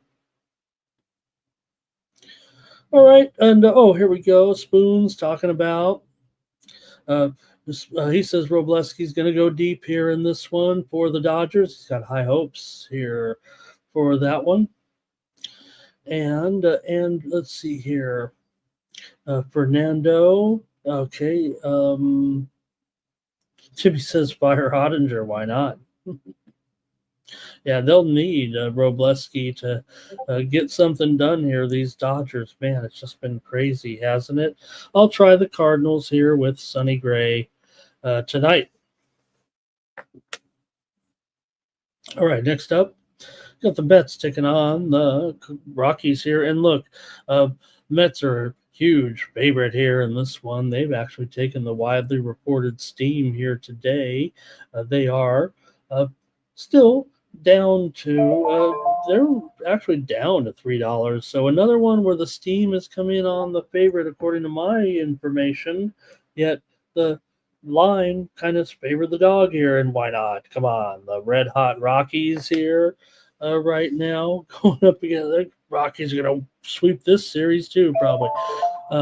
For Senzatella here, hey, at least you got a bit of a veteran out there pitching, 7.14 ERA. Senga, he also has a 7.14 ERA if you interchange the numbers, because he's got a 1.74 ERA with a 207 batting average against. Huge mismatch right now on the mound in this one. Senzatella comes in 1-10 so far this season. Senga is 1-10 to the under so far this season. In Colorado might be a different story, but the 10.5 over, the widely reported steam came in on the over in this game. So Nimmo has pretty big numbers against Senzatella here. We want to talk about the Rockies and the sweep, though. Come on. Great job by the Rockies here, and give them a little bit of credit for toughing it through with that series win against the Marlins for sure. And could the Mets, look past a team like this here today? I don't know. If anything, get a discount, it feels like, on the Mets. At least the price was higher, and it's a little bit lower now. Whether or not it's a ridiculous price, nearly $3 on the road, I don't know. But Mets are 12-20 to the under on the road. Colorado's 2-7 in the under in their last 9 games. For the Mets, they've won 5 straight meetings with Colorado coming into this one, and Colorado here has gone under in 5 of the last 6 meetings against the Mets. 10 of the last 13 Mets games on the road have gone under as well. So Mets have won 9 of their last 12 coming in. Let's go to the chat. A little bit tricky here, maybe, with the big price.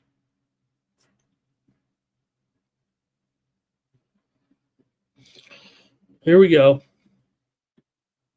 It's going to be Mets minus 2.5 for Cash Game. Mets for Andrew. Mets at Coors. Wow. Time for the home run props. And Spoon says forkball won't be working for Senga here in the Mile High Air. Cash Game says the Rockies going down to earth. And Timmy Chushu says take Croatia against Gibraltar this afternoon in World Cup qualifying. Or let me get the matchup straight here. Make sure we get these World Cup qualifiers right, because I know there's also some friendlies out there.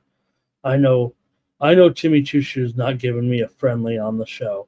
So he says Wales can beat Liechtenstein. They're only a 3.5 goal favorites. And Croatia's a 4 goal favorite. They'll beat them 4-0. I get it, 5-0 maybe. All right. Over here for Gerald Jones. All right.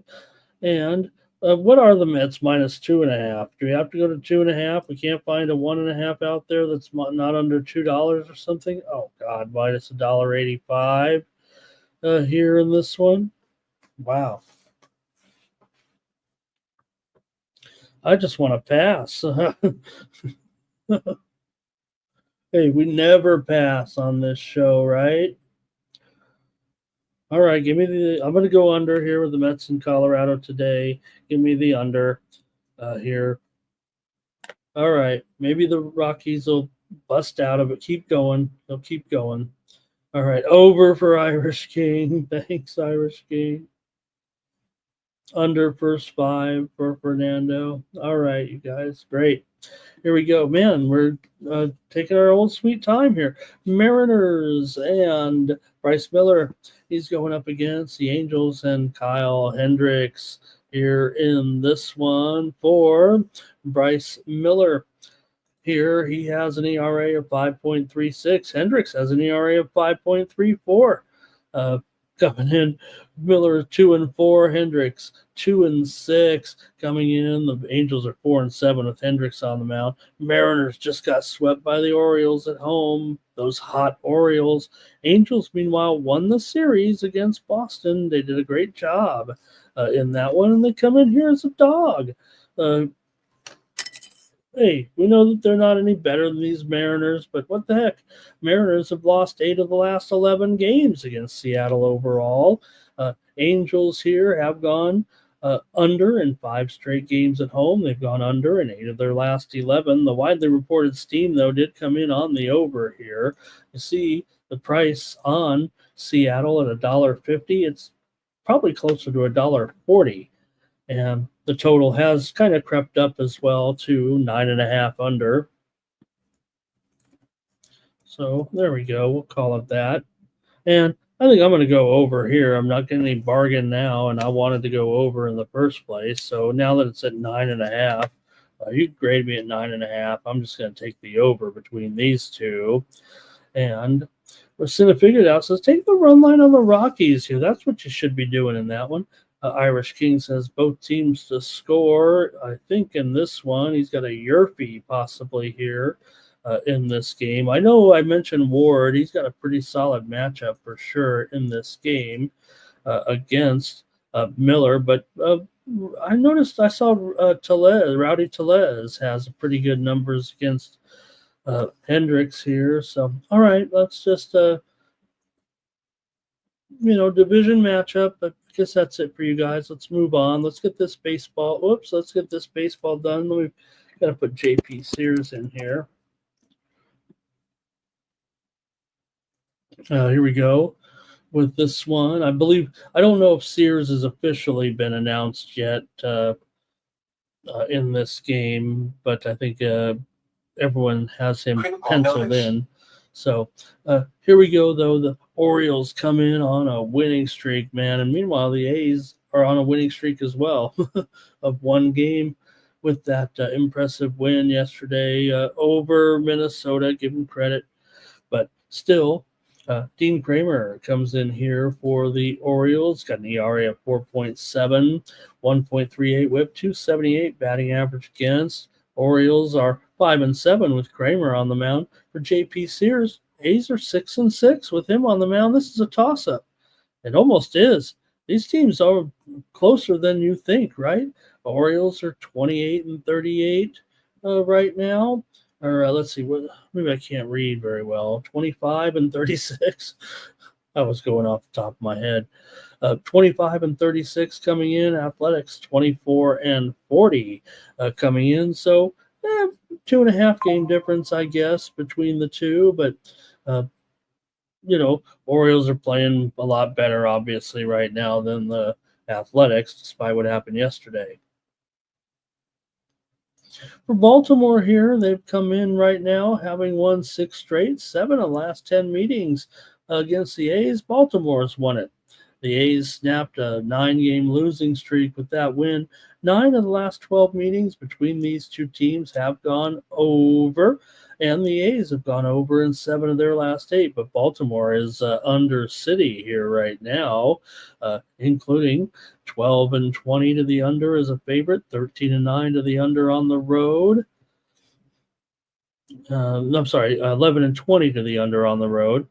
We get it straight here. Baltimore's an under team on the road for sure, but we know here in Sutter Health Park, the A's are 21-11 to the over so far this season, and you can't convince me any other way. I mean, I just can't stop taking the over in the A's games right now, and why would I want to in this one? It feels like. Let's go to the chat. Maybe because it's 11 now. There is 10.5. I'm going to call it 10.5 over 20. I think that's fair. Just in case I want to go over. Hint, hint, hint. Let's go. Oh, nobody's got anything in this one. And Spoon says he's got Miller on a pitch count today. All right. Man, nobody's commenting here on this ugly game between Baltimore. I mean, Baltimore's not playing ugly. They're playing beautiful ball. And they're up to about $1.30. It looks like it's some of the square books here right now. So going to have to take more overs. I mean, we're in this stadium, aren't we? Give me the over. I'm going to just keep going over. I take the over like I take the under in Rangers games. Robert says go with the A's in this one. Why not? Might be an even. They got a little momentum. It did feel like during the, when the A's got up to a hot start, maybe the schedule was a little easier. And when they run into some problems, maybe it was a little tougher. And Baltimore for Spoons and full game over here. Yeah, you got to still roll with Baltimore on the probably to even cover. This streak has been pretty good. And look, I'm kind of on Baltimore. I think I was just convinced by everybody. I think that Baltimore was so bad, and they are bad, but maybe they were being talked about like they're even worse than they actually are. Is this possible? I'm just saying that I feel like I want to support Baltimore a little bit, but okay, we've got Schwelle on the road here against the Giants. Now, look, I don't really like the matchup for Schwelle, but he's got good numbers, and, well, we are in San Francisco in a night game and all, so I'm sure he'll be fine in this one. I just thought his props look a little high, actually, for his outs, for his Ks, but let's see what you got here with Schwelle on the road. For Schwellenbach here, 3.25 ERA, 104 the whip. These are good numbers. 232 batting average against. Braves are 7-5 with Schwellenbach on the mound. He's 7-4 to the over on his starts this season. Atlanta, however, they're just 10-20 on the road, and you're going to make him a favorite here against the Giants. I mean, look, Birdsong, 3 starts, 14 appearances here, 2.37 ERA, 3.04 BABIP, nothing special here, but you got to, team 7 games under 500. Braves struggling, 4-game losing streak here right now. And the Giants, they've won a couple in a row here against my Padres. So I don't know if this makes too much sense here to me with the Braves. I like, hey, I like Schwellenbach as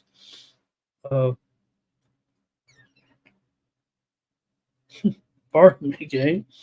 I like Schwellenbach as much as the next guy here, and we see Carlos having wrapped up this one in no time flat. I didn't even realize he had just whipped through. Is it a retirement, you guys? Oh, no. Oh, okay. Yeah, I mean, obviously, after the third set there, I see the 6-0, and guess we'd have a retirement here is what's gone on. So Musetti couldn't keep up anymore. Hey, you get a void on my game spread ticket. So maybe I got out of that one. Maybe I didn't, right? Because he probably was going to beat him 6-0 again. So too bad. Great run by Musetti. What was the injury, you guys? He's looking fine here walking off, but I did miss it. It doesn't look like he's limping or anything, but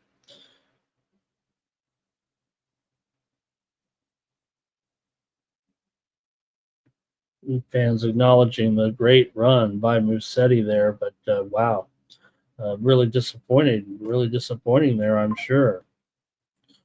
Okay, here comes some of the plays from you guys on this one. Cash Kane on the under, Andrews on the Giants, and Roberts on the Giants. I mean, anyway, I said Braves 7 games under 500. They're on a losing streak. Giants are 7 games over 500. Right? They are a decent club for sure here. So look, a lot of these games going under right now in San Francisco. The air is getting a little thick. Spoons told me. And it is, right? Giants have gone under in 9 of their last 10 games overall right now coming into this one. 12 of their last 13. Also the under. Braves have gone under in 4 of their last 6. 9 of the last 12 in this series has gone under. And I would imagine this total here, and it's still juiced to the over. So give me the under in this one with Atlanta and San Francisco. I might have taken it as a premium here, but there's a few, I don't know, feels like a few things that might be pointing that it could go. I'm on the under. Feels like it could be a premium, actually, but I got to like this dog, too. All right, I just got to take a look here real quick and see what they were talking about with this retirement here. Does it say what the injury was, you guys?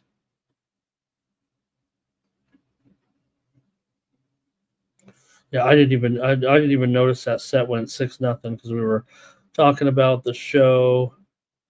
Was he just not feeling well? Is his tummy hurt? What's going on? I can't even find what did they announce the injury there? Was he just getting blown out there? Was he out of gas at the end?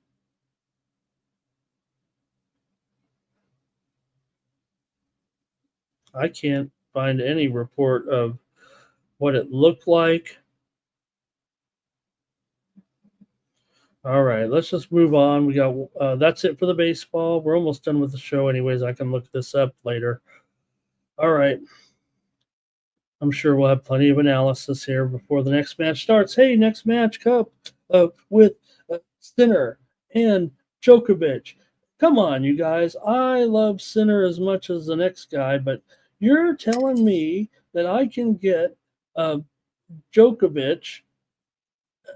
Now, look, I'm not going to take him as a dog, okay? I'm going to take him on the game spread, or maybe you could take him to get – I think the price to get one set probably isn't good enough here, but I'm going to go ahead and take Djokovic in the match this afternoon at +6 games at -130. That's what I'll do.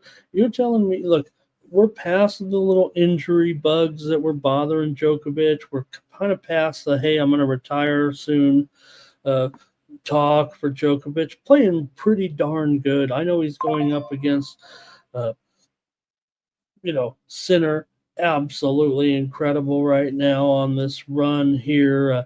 Look, maybe Sinner isn't fully back yet. I know he put on that muscle there. He went on for a suspension, and then all of a sudden now he's even more muscular, if you can call him that. But maybe he's not fully rounded into shape yet after the 3 months off. So I'm going to take Djokovic plus 6 games as my play here on the show. Okay. That's what I want to do. Let's go to the WNBA and take a look at the matchup here between the Atlanta Dream taking on the Connecticut Sun. And look, I've been hanging around the underdogs a little bit too long here in the WNBA and kind of showing some weakness in my handicap here a little bit, trying to get cute and creative. And I'm not going to do it in this one. I'm going to take Atlanta here against Connecticut. I promise you, I'm coming back on the underdogs a little bit here eventually, but probably not right now. Probably not in this matchup with Atlanta on the road here, laying 9 points here in this one. So give me Atlanta here. I've got my notes here somewhere on the. Or maybe I don't. Maybe I'll just have to rattle it off the top of my head here. Here we go. For Atlanta here, they've won 4 straight, including a 94-87 win at Seattle as a 5-point dog. They are 5-2, 5-2 against the spread overall in this one. And I'm going to take them here and lay 9.5 points. It's probably 9.5, right? It's 10.5, whatever it is.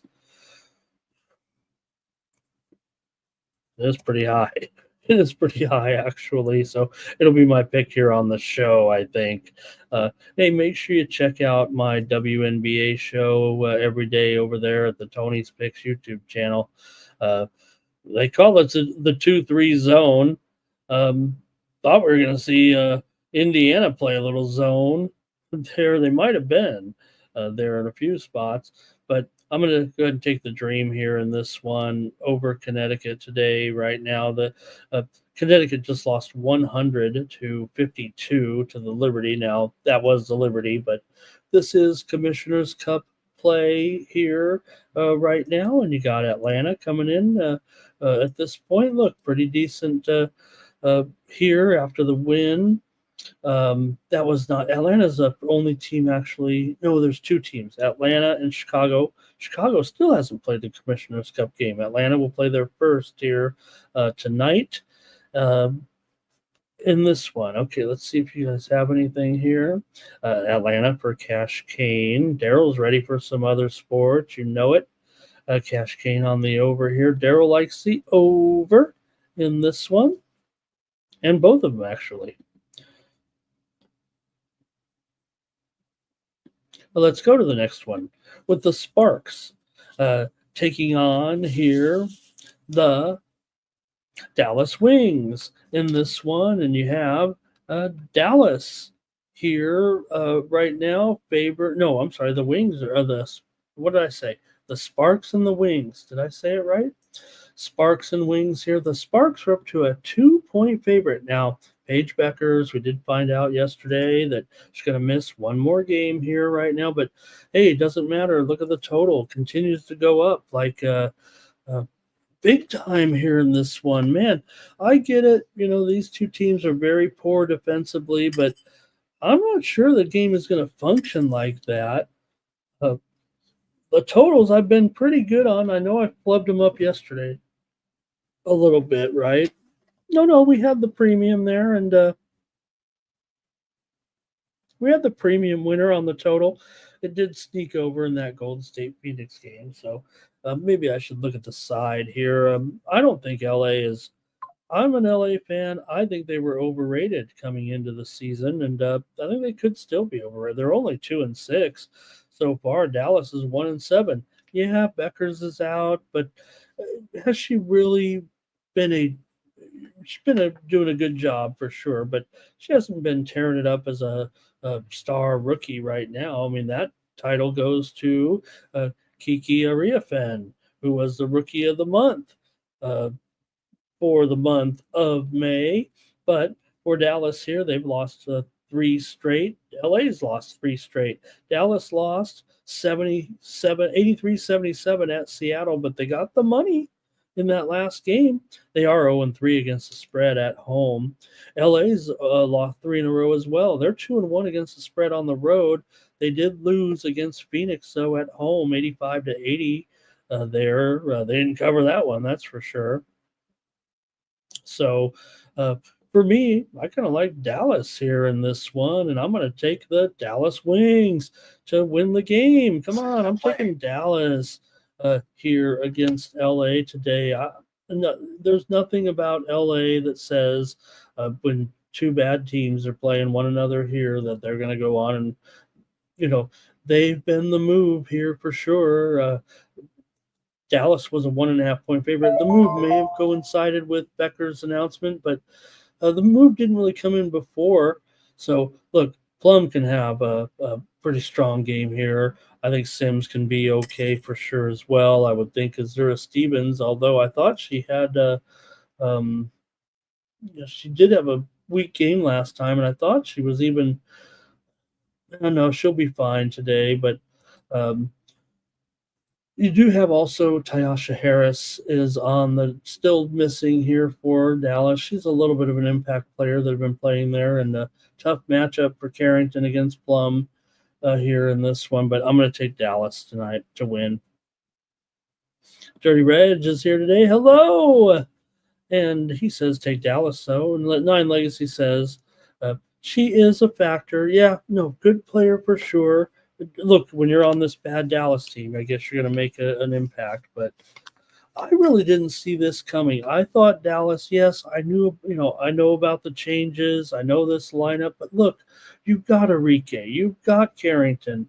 Maddie Segrist blew up the last couple of games, right? She's playing well for sure. Nalissa Smith had 20 points in the win over it's the bench. They're not deep. I know that. But even Hines Allen, she went off last game and they lost to Seattle. So I thought Dallas would be better than this. I'm behind the public a little bit in this sense, but again, the public was kind of big on the Sparks, and I was like, I'm not so sure about the Sparks actually. Like I love, you guys know I like Kelsey Plum, big fan. And they told her, come to LA. You'll be the face of the franchise. So, Andrew liked the prop there. Let me try a couple props for Andrew. Why don't I, huh? I'm going to take, well, I didn't look at the numbers yet. Let me see. I was going to take this Azura Stevens under her rebounds here in this game, I think, is what I was going to do. But okay, now let's see here. Dirty Reg likes LA to beat Dallas. Oh, yeah, we saw that. Okay, that's it for the WNBA, huh? And let's see what else we got. All right. Oh, man, Argos and Alouettes here. I promised to take a look at this game tonight in the CFL. We saw last night's game. Did we review it? Yeah, we did. So in this one, with Toronto going up against Montreal here. Look, it's Toronto's got all the skill players in the world. It feels like I like these guys. You've got DeMonte Coxey out there. Remember, he had the big game against Montreal in the division finals last year, and you've got Davaris Daniels. These guys are good. They're just kind of unproven, it feels like, right now. And I would expect them to grow a little bit. But you know what? Montreal can hassle Arbuckle, I would think. Now, of course, Arbuckle had the incredible performance stepping up in the Grey Cup game. So he's ready for a big season here, but watch out for Montreal here. Maybe obviously Montreal's favored. They've got Davis Alexander going at quarterback, which is interesting in itself. And uh, obviously have a real talented, Philpott is back. That's going to be great for Montreal. I'm sure that, he'll be back and make an impact immediately. Remember, he missed all the second half of the season last year, and they can run the ball with Erlington as well. So, man, this could be closer than it looks. It feels like to me. I'm going to go ahead and I'm going to take the points with Toronto here, and think it'll be a close one. I didn't have a pick before the show. Good thing I've got Nuke in here to help me out. Let's see here. He's got Montreal, the Rock against Toronto here. He says they lost 6 starters from last year's defense, but still talking about a strong team. And Dirty Red likes the Sparks there.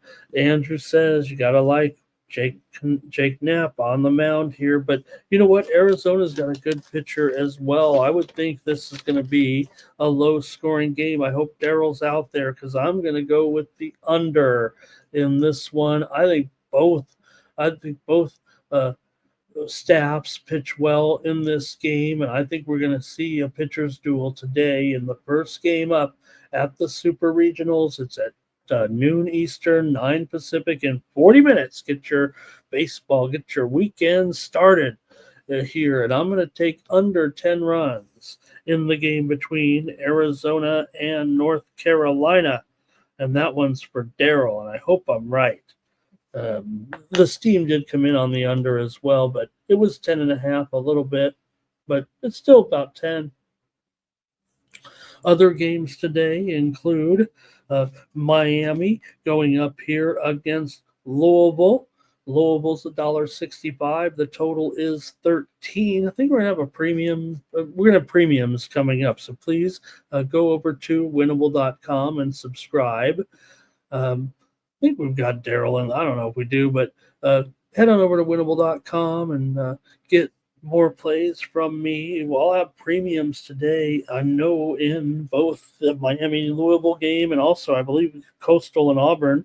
And check me out on the Tony's Picks YouTube channel today on the drive-through at 5 p.m. Eastern, 2 p.m. Pacific. I'll have another play on there. I'm going to have a college baseball play on that show as well. Hopefully you're checking me out on that show over there.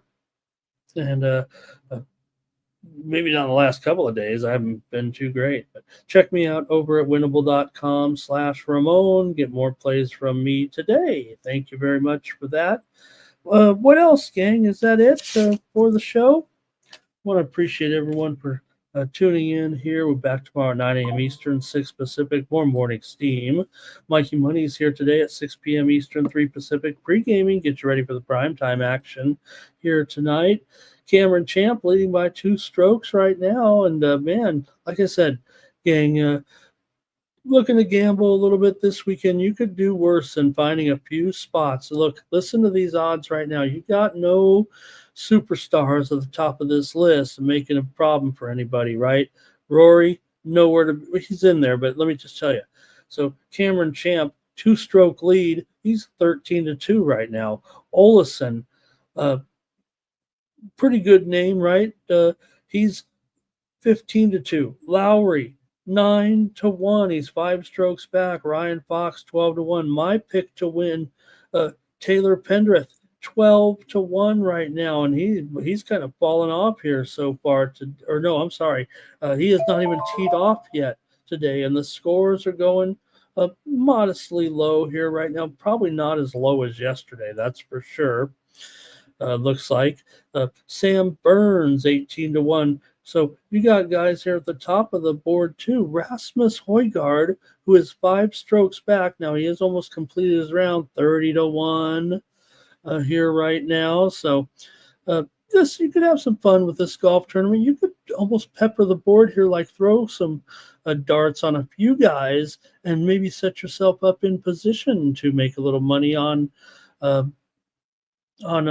hedge or something. If you're willing to go 100 or something on some of these, almost random shots, it feels like at this point with the golf here. Chris Del Solar just had a birdie, though. He's 18-1, and the Chilean is playing out of his mind here right now in this tournament. So have some fun with that. Really appreciate everybody for joining me here on the Morning Steam Show.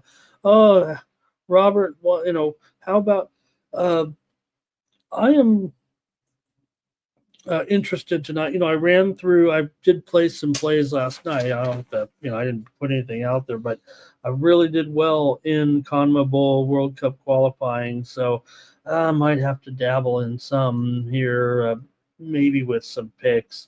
We got all these games going off here in a few hours, so I'll look into it for sure. Robert? Thank you. All right, that's going to do it. Appreciate everybody. Catch you tomorrow morning, Steve. For the Sports Money Network, I'm Ramon Scott. So long. One for cover, that's gonna cover, that's gonna cash. Then we make the 100-yard dash to the window. I don't know what you thought. It's Ramon Scott, running so hot. Sports make money and we make money with sports money every single day. NFL, NHL, NCAA. Stay away from the juice, we might play a parlay. It's the Morning Steve. What? Ramon Scott, sports money. What? Wake your ass up and let's get to the money. Get to the money.